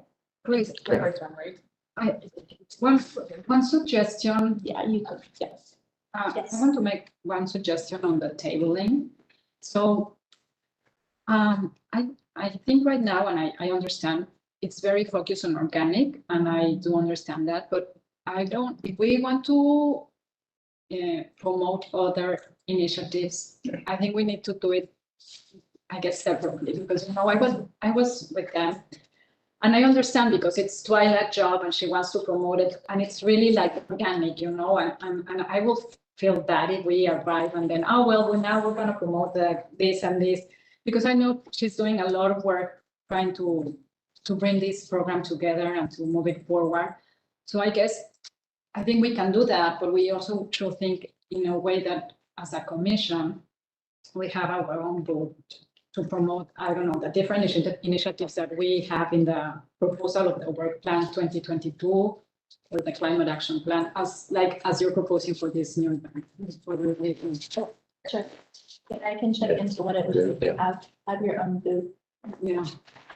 Yeah, if we can do it for this summer market, maybe next year. Sure. Yep. Definitely. And if we're gonna volunteer at that arts thing, maybe that's a good time to talk with them about why they're the #1 electrical use building in the city. A couple years ago, it's just a very inefficient. I'm just making a joke. Keep in mind that. Okay, so thank you, Valeria.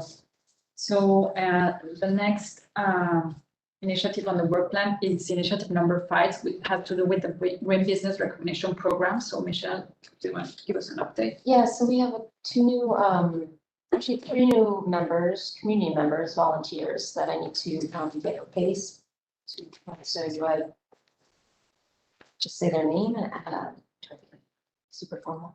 Nope, you can just share their name and then we'll do a line vote. Okay, so we've got Spencer Chandler, Tom Kuhn, and Sarah Michaud. Sounds it? Yeah. She's a high school student in Friendly Canada. So that's the joint. So I'd like to make them official members of that. Great. So we can just do a vote to approve, yeah. So we need to do a vote to approve the new The new members. members and to kick off the working group, yeah. Okay, so should we do a roll call or? Yep, yes. Grace, can you? Yeah, all right. Commissioner Takane, Aye. Commissioner Haugen, Aye.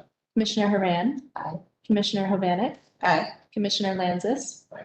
Commissioner Lukens. Aye. Chair Martinez. Aye. Commissioner Tessman. Aye. And then in addition to, so it's been fun having people who are not say in this space all the time, so they come up with some neat ideas. But one thing that I thought was intriguing and something that I think we just should talk about, we talked about kind of messaging, like having this program, like when we're talking to businesses as being a good community member and like the new civic responsibility. So just kind of making it as something that Edina does and Edina businesses do, and having it instead of just like this cute little program that we kind of reach out, but to have it actually be a bigger part of the city, like a part of what Edina is, and try to get like have a goal of 100% participation. Not that we're going to, but I think to start thinking bigger. And I thought it really was like kind of eye-opening and me just looking at it differently. Like, what if it's like, you know, Hovland gives it like, this is what our city is going to do. We are going to be different. We are going to be leading in the fact that we want every one of our businesses to be green and have more buy-in, not just in this group, but, you know, like if we, you know, the city council has networks, maybe it helps all of us then reach out to our network of businesses and owners that we have and just expand this program. So now when somebody comes shopping at Edina, they know that there's a level of sustainability that's going to be there because this is what we do. And I just thought like, okay, so how can we maybe go from this cute little point program that we're trying to just push to something larger than that and a larger statement that we can make with it? And I don't know. Like, I feel like we need to have some kind of statement from the city, not just from us. So from a mechanic standpoint, typically the city council can pass a resolution of support when they are either not ready or it's a little tricky to craft an ordinance around it, similar to how they passed a pollinator friendly resolution last spring. So that could be a way to signal support and setting a standard without actually setting the ordinance. Right. Those are the mechanics, but conceptually it's up to this group and your work group. So Michelle, I have a question. There's a chamber of commerce here. Have you reached out to them? Yeah, and actually there's a couple things that were going to happen before COVID. And then also we have to update the program. So I talked to contacted the Edina Chamber, and she was really willing to do an event. We did a kickoff with them in the beginning, and then Rotary, Bill Sirks at the Morningside Rotary was going to have us be their April speaker in their meeting. But we wanted to kind of update the program before, so we haven't. So once we get the update, then we're going to reach out to all of those. And then also we've got, like, I think you met Sean from Wooden Hill, and there's like 2 or 3 really involved businesses that were willing to have like events. And so that's where I was coming, because the owner, I can't remember his name, of the Grandview Tires. It's part of your the business, and he's part of the climate action working group, and he's like very like willing to help. And so I guess maybe take advantage of that, and also Sean is in our work. Yeah. So I guess maybe they could help out. I don't know. Like, as ambassadors. No, and we want to engage all of them because all of them have expressed an interest in helping. So yeah, that is in phase 2. So once because we're going to finish this update and then work on outreach and then events, and not only just, there was a couple who really wanted to help, like say businesses, and create like some kind of space where businesses can talk and even the commerce, that chamber of commerce. Yeah, so those will all be kind of things, and that's why I think it'll be good to have this working group always kind of as a yearly kind of update and just have it sustained, because there's always going to be some work to do with it. But I think that's the only way we'll also help to get kind of the networks and make it kind of a larger program. I would argue, and use the resource available with MJN better together. So I know you've been in Suncurrent for the program. Well, the program has been featured in Suncurrent. Yeah, so as there's been certain ways that the businesses have been promoted. And then the other thing is that we're, Sarah, the high school student, was talking about doing some, she's gonna make a connection with Suncurrent, so we can do like a featured article on each of the businesses. So we have 12 of them right now. So see if we can get kind of a ongoing article series on those. But yeah, so I think we started, like I said, we started that connection, and that hopefully we'll be able to continue. But yeah, that's part of the plan, is to engage the people who are already working, excited about it. Thank you, Michelle. Yeah, you're welcome. So I guess there's no, and those are the 5 initiatives that had update for our 2021 work plan. So the next item will be to start starting the 2022 work plan development. So Yeah, and so Chair Martinez, if I can share just a little bit of information on the front end about the 2022, just a minute. So we are in this stage where the commission has drafted a list of actions. We're starting to refine them. By the end of next meeting, you should all feel comfortable and have a final list that you're ready to propose to council. In September, you'll have a final draft by next meeting, and then in September, that is when you will say, this is what we're submitting to council. In October, Chair Martinez will present this proposed work plan to council in a work session to receive their consideration and comment. And in November, staff will share our recommendations with council, and this will not be a surprise. I'll let you know my thoughts, or if any other staff have thoughts on it. So we should be pretty well aligned in November. Council will approve work plans in December. And then work begins in January. So we have 2 more meetings after this one to really get final. And then there is a template which looks the same as last year in your packet, but I apologize, it's very small. What you all should have a copy of is this. Just go full screen here. Which was related to the Google Doc that I had sent around to have folks either add new actions or indicate their support or their interest in leading. So you should have a paper version of that I think maybe Chair Martinez, you can use to kick off this conversation. So as we discussed before going to that list, I just want to discuss, we have 7 initiatives in our current plan, and I think 3 of them should continue. So, because I think the climate action plan, I think we need to, it's not only the publication, we have to make sure that the way that it's going to be implemented and tracking, and I think we should play a role there. The other one is the business recognition program. I think it's an ongoing initiative. And the third one, which I don't know if it can be a 4th one, is the tabling, focusing in organic, and a 4th one could be in the different initiatives we have discussed in the list, like, I don't know, the energy squad, I think there are several, like regarding trees, and I can't remember, but there are several. It's that we want to keep on promoting, not only organic. So I guess for me, that will be the 4th I will keep on the plan. And then we shall try to add at least 3 or 4. I think last year, and those of you who were here, I think the commission recommended 10 actions to the council and 7 were approved. Yeah, we recommended 10 and then it ended 7. So but keep that in mind. But I have to be honest, Grace, that 2 of them, 3 of them are basically to giving of our feedback, like the funding, the building policy, the sustainable building policy, and the one that we're supposed to be doing with transportation that we really haven't. Yeah. They gave us a report and we haven't done anything. So basically there are three things that are happening.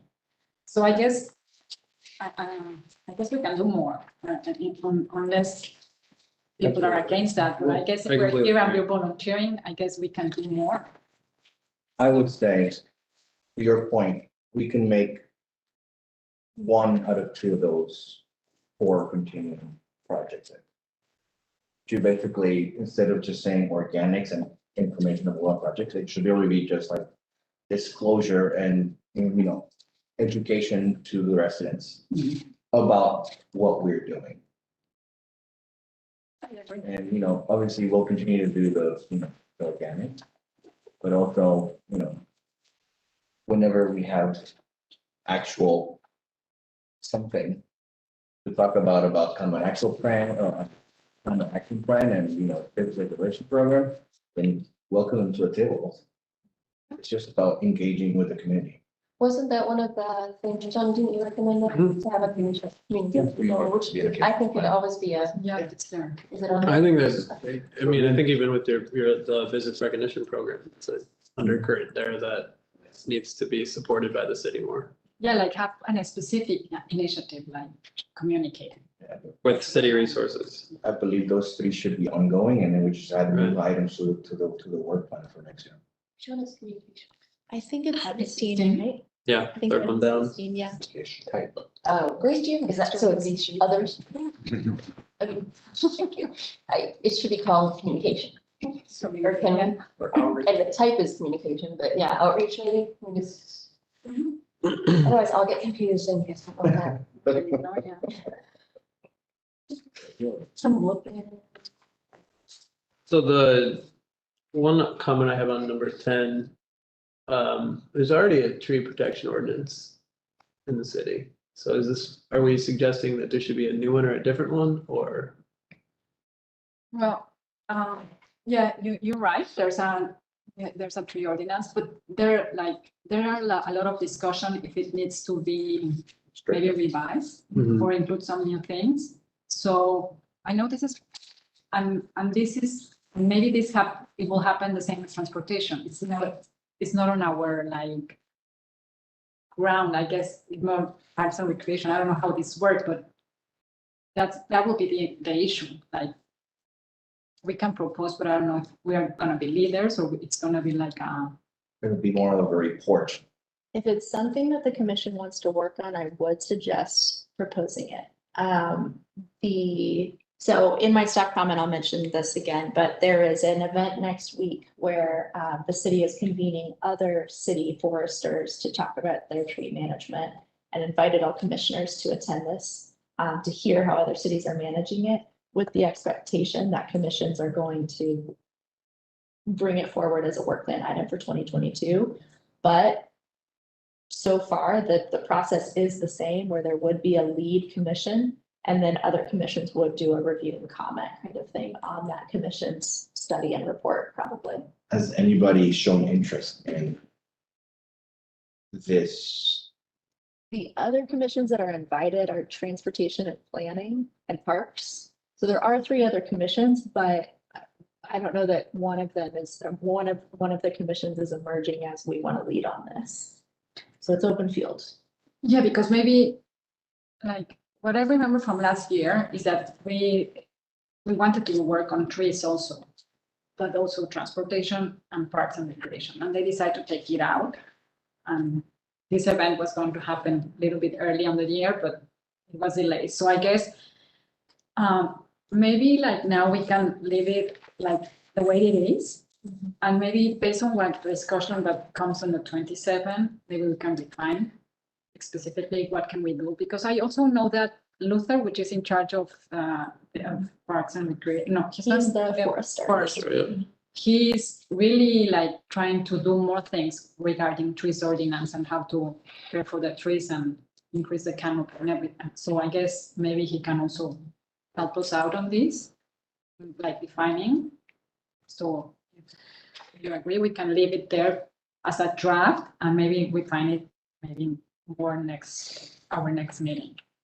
Would you like to ask do you want to wait until after the event on Tuesday and then make a request for staff for Luther to weigh in on a draft item? Or you could wait until your August meeting to agree on language that then gets reviewed by Luther. I think we wait. And if possible, we'd love for Luther to come in also if he has time. Yeah, I would like to hear what Luther has to Yeah. say on the topic. I mean, I think if he suggests that there's a bunch of holes in the ordinance, then yeah, let's work on it. And if he doesn't, then let's not, you know? Yeah, but for example, one of the things I know I propose is no mowing on May, and I know he said, because this is one of the things that we discussed in the climate action, he says that he doesn't know if he wants to have an ordinance on that, but he wants to change the actual ordinance on cutting the grass.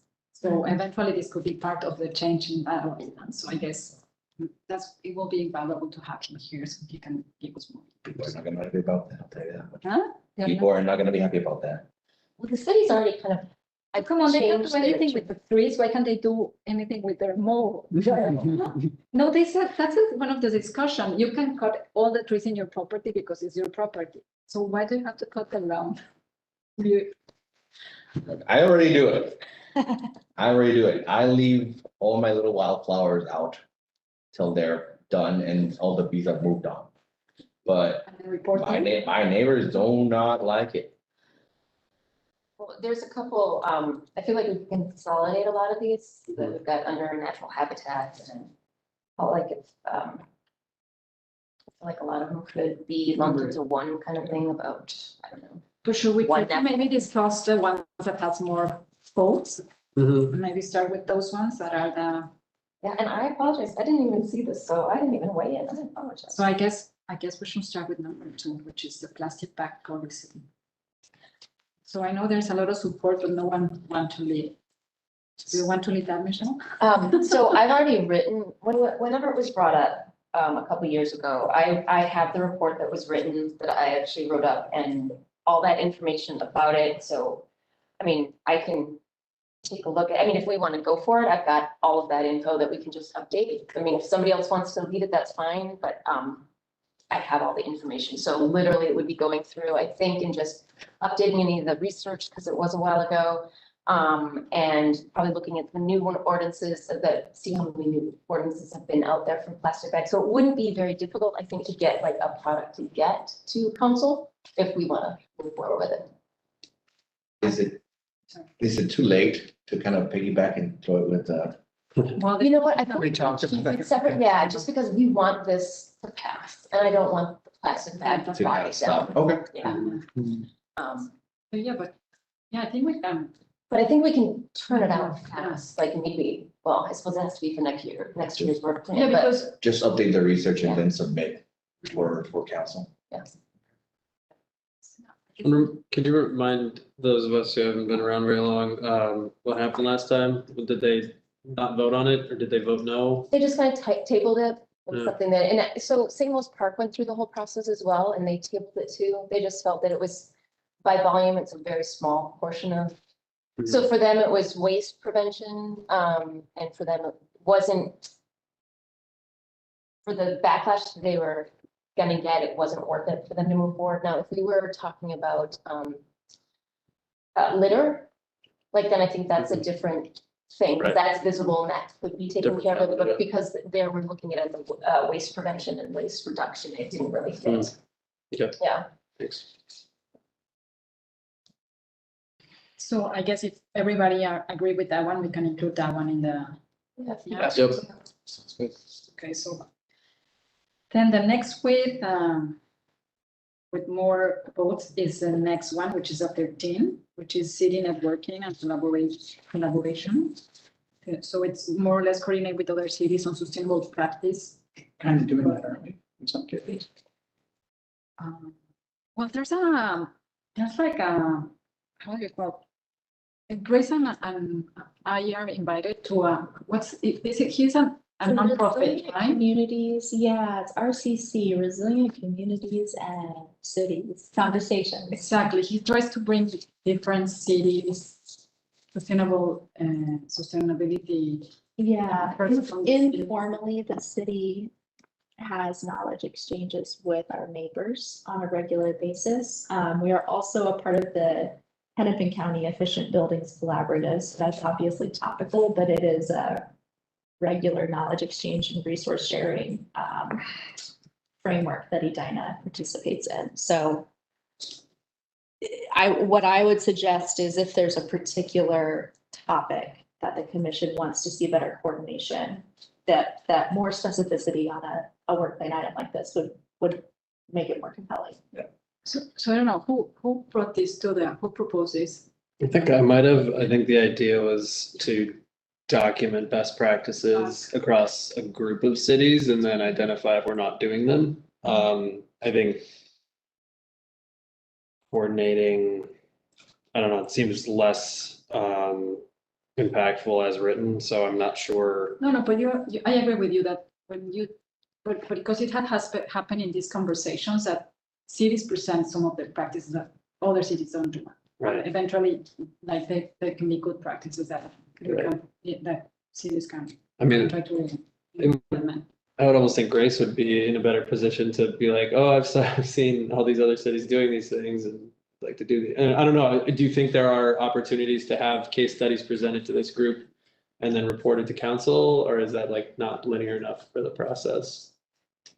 Let's see, I think that what I could see being valuable is commission to commission conversations. So the Environment Commission in Edina talks with the Environment Commission in St. Louis Park, for instance. And that could be some kind of, because staff talk, I talk to my counterparts in these other cities and we're sharing ideas, but what's coming up from residents and community members, that can get lost in the shuffle. And so I could see that being a compelling effort with meaningful results that the council would find intriguing. I wouldn't want, I guess, we don't know what we don't know, and we don't know who we don't know. Yeah. So there would need to be a degree of you leading this, but I think that would be really useful, and I think I'd be very happy to participate. But it's with the intent of getting future items for future work plans, right? Future items for future work plans, just sharing ideas or best practices. I think, yeah, I think essentially kind of like, all right, what are we missing? Is there anything we're missing? And the worst case scenario, we give them ideas, and that's. It'd be nice to have that to generate the list in future years, right? That's true. What was that? So was it through, what's his name? Oh, and it, Blue Dot? I don't know what you're. I think you were there, anyways, what was the organization? Resilient Community, yes, oh, Sean. Sean. Yeah. Yeah. Yeah, so he's had, I've been to a couple of. Where all these commissions and what they're called in different cities have met, and it did small groups and kind of did the exact same thing that you're thinking about. So I don't know. So he's already had kind of a structure that's in place. I don't know if he's planning on doing more of that, but maybe that's a first step to find out if he has everything already established. Yeah. Otherwise, maybe we can start something, but I mean, he has all these contacts that his. But maybe we can coordinate with him. Yeah. Like maybe. Yeah, and have maybe an event here, like the one you want to participate. It was in St. Louis Park, yeah. But yeah, it might be nice for us to connect with him to get it started. We could just co-host it. Right. Yeah, could be useful. Well, I know when we were thinking about the climate action plan 2 years ago, it seemed like we were kind of looking at what other adjacent communities were doing. And we were kind of like, why are we behind St. Louis Park, for example? We can always be. Well. Yeah, it's Our goal is to beat the one. learn from them. But I like the idea. Yeah. It's a good way to think about initiatives, right? Yeah. Other Oh, you folks. should know by now that in Edina, we want to be leaders. But we don't, we're not there. Well, it's just an example. But They're not. Minnetonka was up there too. Yeah. Just saying. Well, you know, we do a great job, actually. When I went this small group thing, it was amazing that all of that initiatives, we'd already been working on and we'd already been done. And so there was a lot of the information that I was actually giving out to people who had just started. So it was nice to be in that situation and realize like, it feels like we're not getting anywhere because it just feels like that, but we're ahead of them. Cities, we think. And what's great is I love the fact that St. Louis Park has already done this because we can do all the learning and they are super willing to share everything. So it's great to have that because they're very comparable. So, you know, and like I said, they're really willing to share what they've done. It's good, and Edina doesn't want to be left behind. Yeah, It's a good since we want the lead. So, yeah, so I think we can include that, maybe just maybe do a better wording. Do you agree? And keep that one also? And then would the lead person get in touch with Sean, or would that be something that? It kind of depends on timing, how much you want to assess ahead of time, what's available. So I think that either I or Chair Martinez could reach out to Sean to see what's Maybe in the if works. John wants to lead, I can introduce you. John, yeah, perfect, sure. Okay, so, well, the next one, it's the one about trees. So we are gonna leave that also, but we're gonna refine it based on what Luther gave us and based on the talk that is happening next week, right? Yeah. So I know Michelle and Terry didn't introduce anything, but if you want to give like, in order to have, and like, you know, because the rest, I think all of them have two. So if you want to maybe input your name in any of the ones we have, Yeah. so we can decide like Yep. which one we should. And also just one thing I want to note is the street sweeping. I think it was Jessica who basically said one of the studies was showing one of the greatest ways of reducing like pollutants that get into our water streams is street sweeping.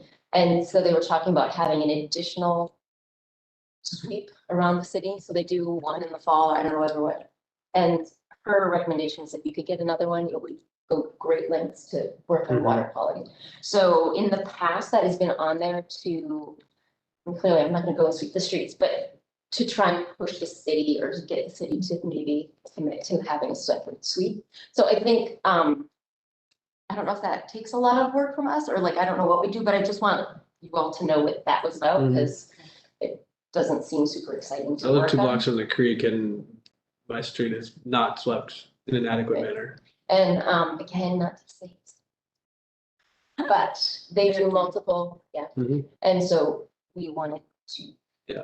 I know. I wonder if you could tie that into the study on potential pesticide reduction and not so much that, you know, they're two separate things, but anything that's going into the water. So you've got the street sweeping. So water quality. Yeah. Yeah, that could be one. It's like runoff. Yeah. Yeah. Because that kind of goes along with, you know, stormwater management where Right. it's kind of in the climate action plan, but not really as far as what's happening with all the excess, you know, increasing impervious surfaces. Where's all this stuff going? So maybe some sort of a So yeah, I think we can make that water being. water really management broad. control. Yeah, because you've got the street sweeping, you also have pesticides, but you also have, you know, again, it's like the Additional yard. Yeah. So tying in maybe turf management in that. And maybe the solution then would be the street sweeping. Then that's kind of how that falls into there. That's one way. To manage it, yeah. Yeah. All these. I think that would probably be, if the commission hasn't worked on it before, it'd probably be a study and report kind of project and. Yes, I'm sure this group can craft a work plan item that encompasses all of those things. One thing I'd suggest, and I'll put it in. Jessica hasn't done anything of this. So I'll back off Jessica for a second, just to mention that I know this is part of the climate action plan conversations and street sweeping as an action, additional street sweeping as an action. Okay.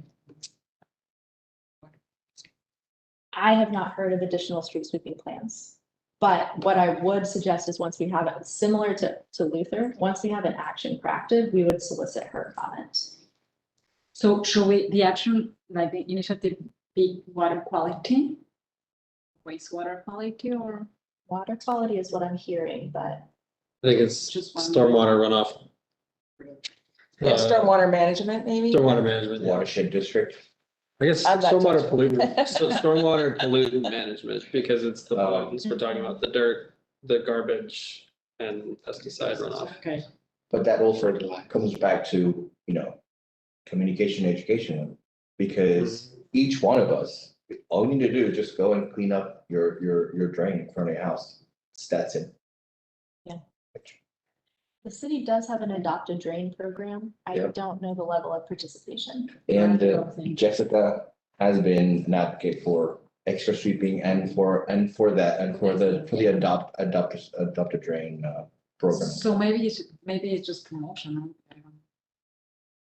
So do you think that you can find more information about that you can share with us? About that, Jessica? Yeah.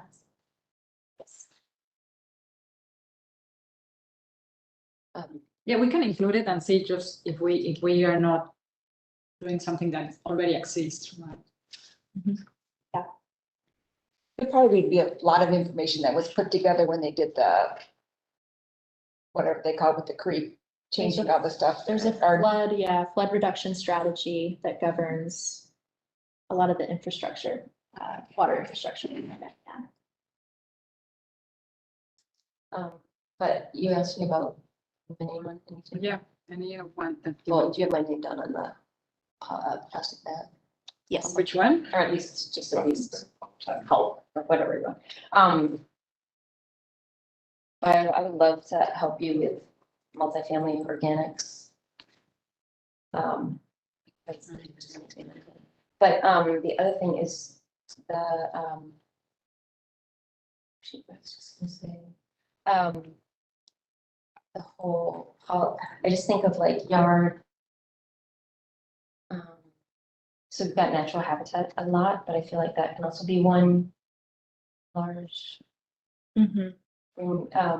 So we did, I think we mentioned last meeting that we passed this pollinator resolution, but I don't think anybody knows of it.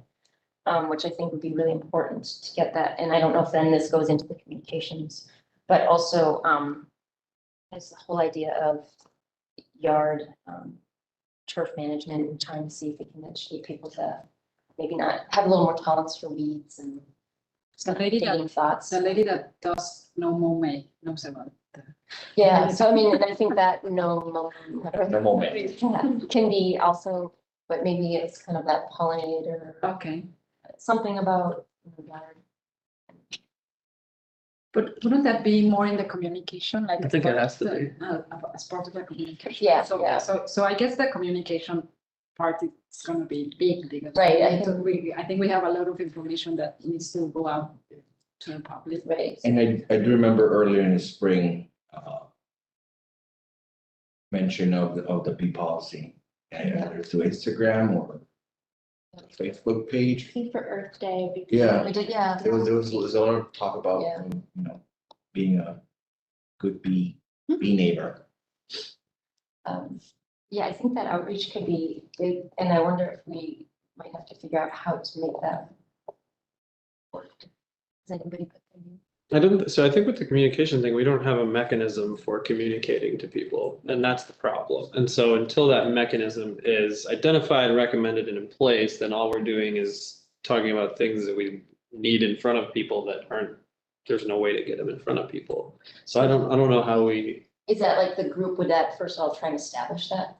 I kind of think so. mechanism? I mean, I don't think we can, do a microsite and have it be Right. developed by us. That's not We also reasonable. had about a year and a half where we couldn't talk to people. That's true, that's true. I just think that there needs to be kind of like a general plan for how to communicate stuff like this, because there's probably gonna be in any given time, dozens of things we could talk about. And Yeah, and each of our initiatives are gonna go through those same Yeah. things, so yeah, it'd be really nice to have those. Yeah. spelled out. And I think the city really needs to put up some support on that in the form of communications resources that are primarily web-based. Because so far, the only thing that we have done in the last few years has always been, 4th of July, fun, farmers market, art fair and all. Basically all, big public events that happen in the city, that's basically our short bar. Right, right. Do you think we could pitch to the sun and current, like we could have an environmental just corner, like article? I mean, that's their business and but I mean, I think it would be kind of an interesting collaboration. We could do is Have ask, something that's always there. ask if the city wants to give us funds to have a little corner in the Sun Current. Okay, like, Buy it as an ad or Or something. just like buy it and then that way it's always there. Is there any advantage, and not to throw this on the kids, but I just know that they're so much better than I am for sure on all this techie stuff, Tweeting. anything. Obviously, since I couldn't figure out how to get on any of the web calls, but any of the interns doing like some sort of social media, like constant stuff, you know, not necessarily you, but you know, younger kids kind of seem to be, or is that something that's not? The city does have, actually, we're right in the middle of a staffing turnover, but we did have a social media coordinator. She just left, I think, a week Okay. ago. So the assumption is that she'll be replaced. Okay. But maybe there's like an EEC takeover for Edina's social media or something. So, but I think it comes back to the study and report where Yeah. it's a systematic approach to communications, I think is what I'm hearing. I just don't think it can't just be Instagram. There's gotta be a site, kind of like the dashboard today, where we highlight certain things that are happening, much like, what is it, bettertogetheredina.org has certain things about streets. And I mean, where did that come from? Where can we get one of those? Yeah. That's the point. Or I was thinking, maybe this is totally off base, but you're thinking you have like a Facebook page, for example, just as something, and then someone's updating saying, hey, don't forget there's gonna be a tabletop here, you know, and then they're just kind of constantly doing that. And Yeah, They I do think, have a, they Do do they have or- a, they do have a Facebook page, right? no, I think, The city, right? You have everything, Twitter, Yeah. Facebook, Instagram, then you have the City of Edina website also. so, So, One of the things I've seen, and I don't think it's general, but I think there are also people, I don't think people really like try to look for information. I will ask how many people read the newsletter that arrives to your house from Edina. So to start with. No, I do.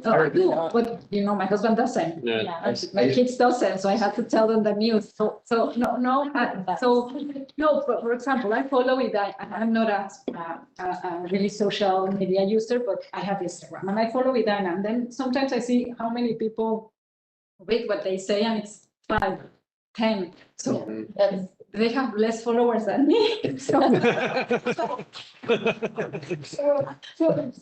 I guess it's not, I don't think it's not that they don't have the, like, you know, social media. The engagement is not there. Exactly. So that's what I say. So what do the people want us to do?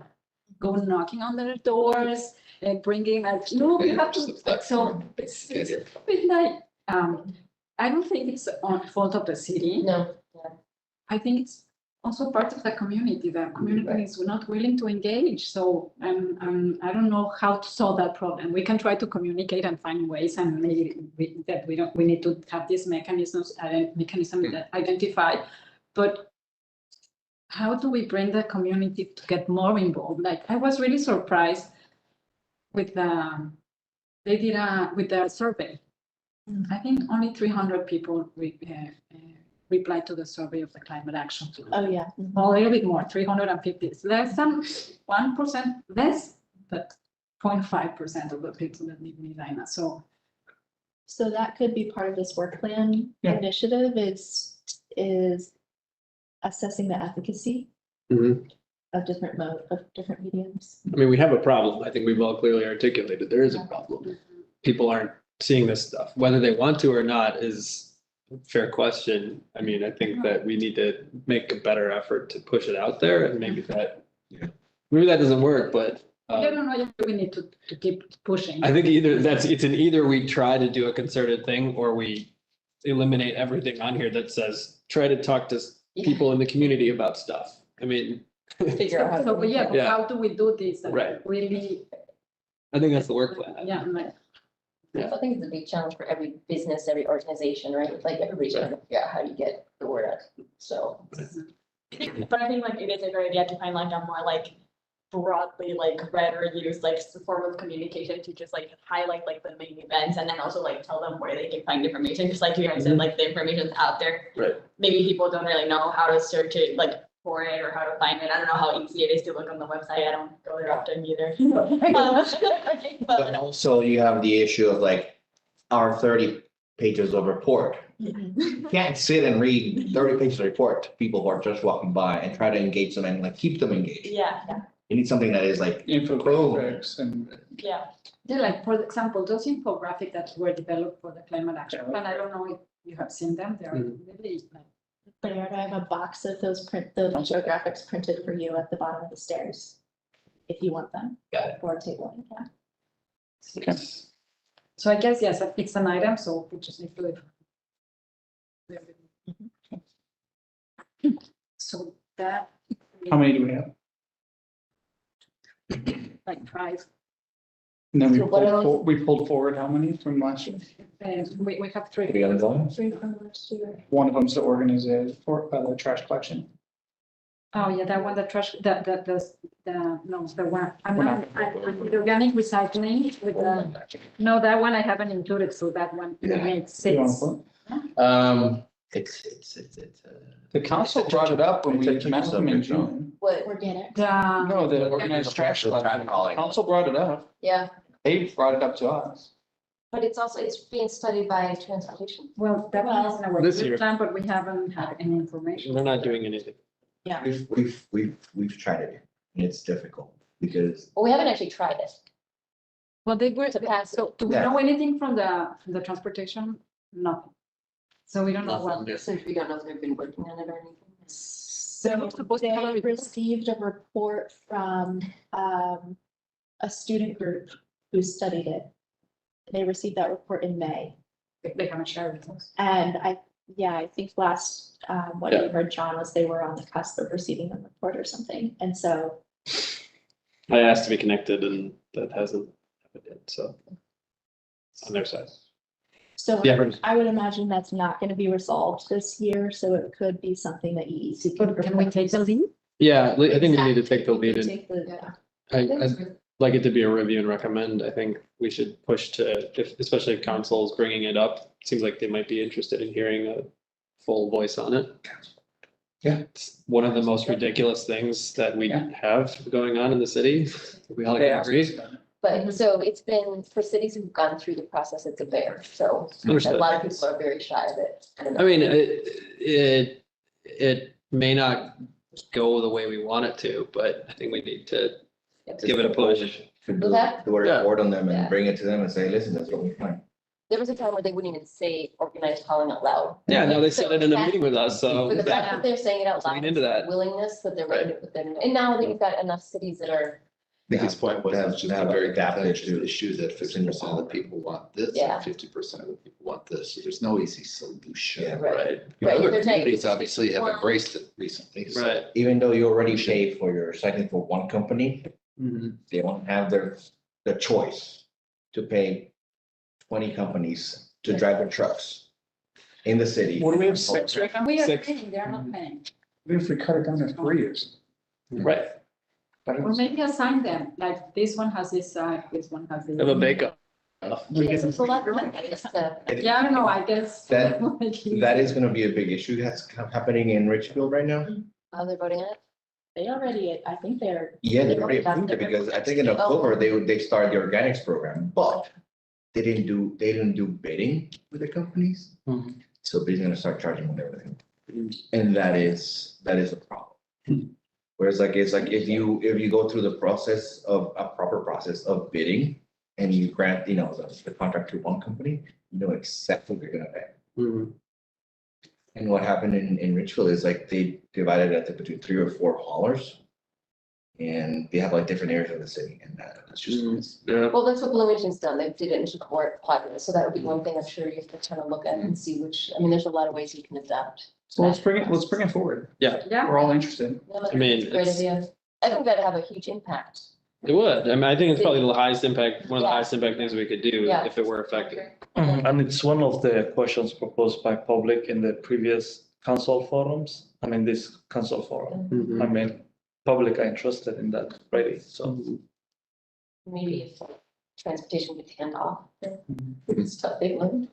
Yeah. Okay.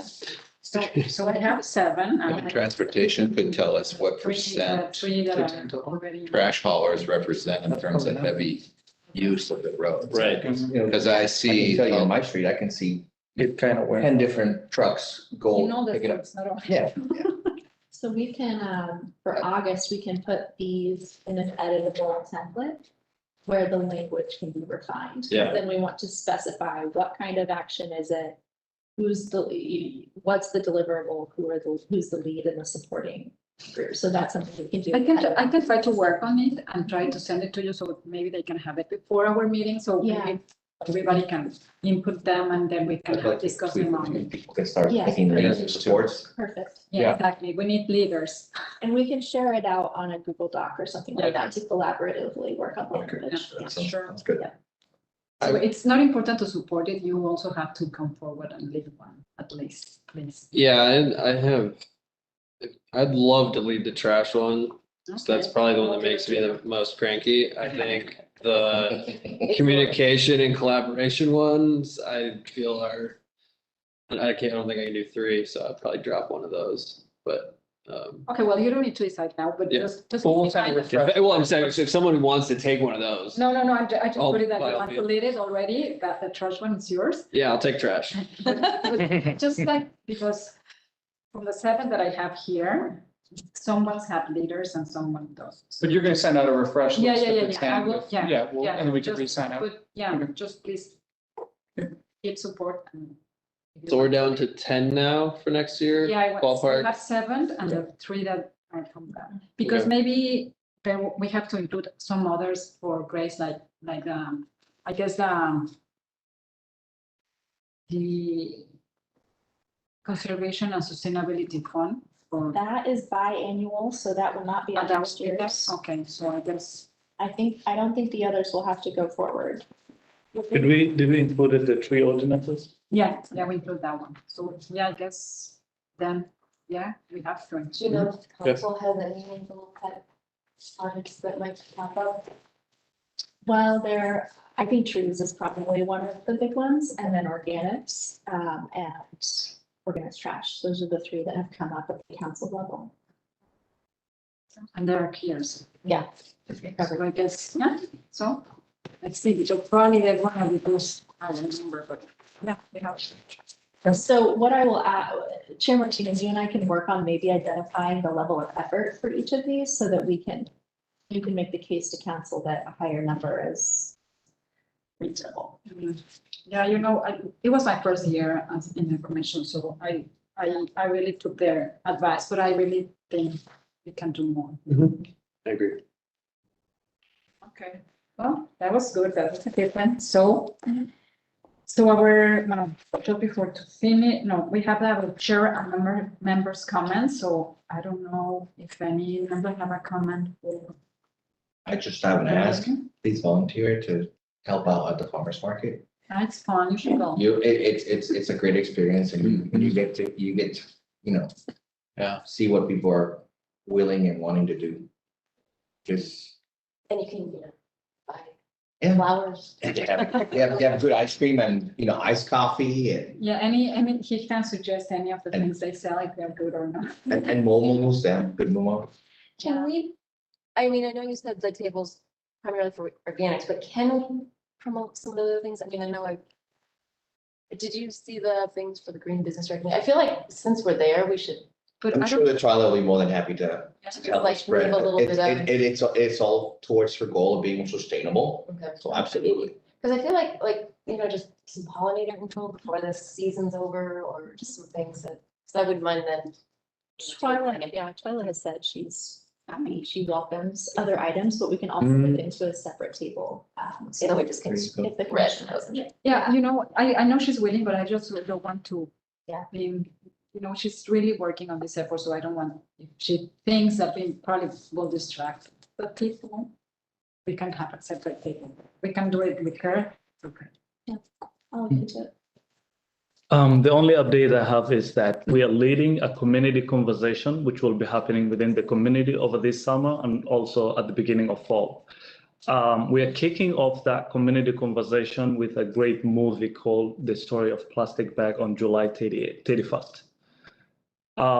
We're working on the timing, but I'll share that information. You guys can attend as a community members and Where? get to Centennial Park. That's okay. July That's 31st. Yeah, July 31st. So it will be, Centennial, the movie? Yeah. At the amphitheater? yeah, the amphitheater, yeah.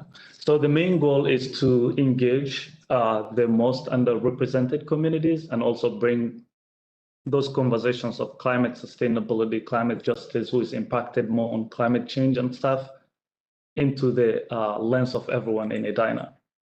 So yeah, so we'll appreciate you being part of it. So how can we help you communicate it to community? Like, I don't think Grace can we promote it maybe through the city or Yeah. maybe with the Yeah, social media?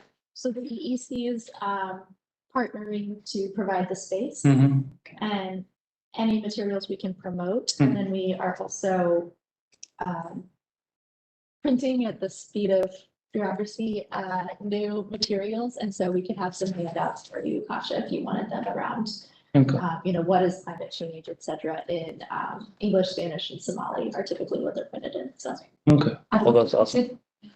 So the timing will be, we're kind of figuring out the timing. It's a movie timing. It'll need to And be, spots like dark. Yeah, so probably Watch a 8 movie. or 8:30. Yeah. Probably. And could you promote that, the Friday, no, the Thursday? But I'll communicate. The Thursday at Farmers Market, could we put something on there? Any other members that has any comment? Okay. So the next item is staff comments. So I don't know, Grace, if you have, do you have something? Oh, I was just gonna say, could Kasha get the information and send it to you, and then you could send it to the group as far as like info, and then if you guys want to send it to your network? Yeah, that's sure. And the theme is the time is now. So. When? Now. Now. Yesterday. The movie starts with all. Only item from me is the tree knowledge sharing event on next Tuesday from 4 to 5:30. It will be virtual. Some of you have signed up, but let me know if you expect to attend and I'll make sure you have the invite. But we are going to hear from Minnetonka and St. Louis Park, as well as Bellevue, Washington, and Highland Park, Illinois, foresters from each of those communities about their tree planting and preservation management plans. Is it live? No, it's by Zoom. It's virtual, yes, it's by WebEx. But you haven't sent the link, have you? No, or not? The link will come from MJ Lehman, But but we haven't yes, you sent do it. need to sign up, but if you haven't received it, I'll check. I'll make sure you have it, yeah. I can't make it, but can you report that? Is that I'll recorded? ask. I don't know. I mean, it ties very nicely into our whole tree Yeah. for next year. I imagine if it can't be recorded, there'll be some kind of product to follow up one pager, yeah. Be good insight for next year. Yep. I know. I Okay, can't so do that. is it okay that we wait till that meeting so I can send you after the Yeah. work plan? Yeah. So we have some input on what happened there. Okay. Perfect. So I guess that's it. With the next item is the adjournment, so. Okay, so I'm gonna say Commissioner Lanzis moved and Lucan seconded. So can you do the roll call, Grace, please? Yes, all right, Commissioner Hovanek. Aye. Yeah. I also. Aye. Chair Martinez. Aye. Commissioner Evans. Aye. Commissioner Ducane. Aye. Commissioner Tessman. Aye. Commissioner Haran. We all agree. Well, thank you. Guys, have one. Thank you. Yeah, good seeing everybody. Yeah, good to see you guys. For the first time, nice to be in person. No, I believe that is Grace's actually. Yes, I'll grab one. Thank you. And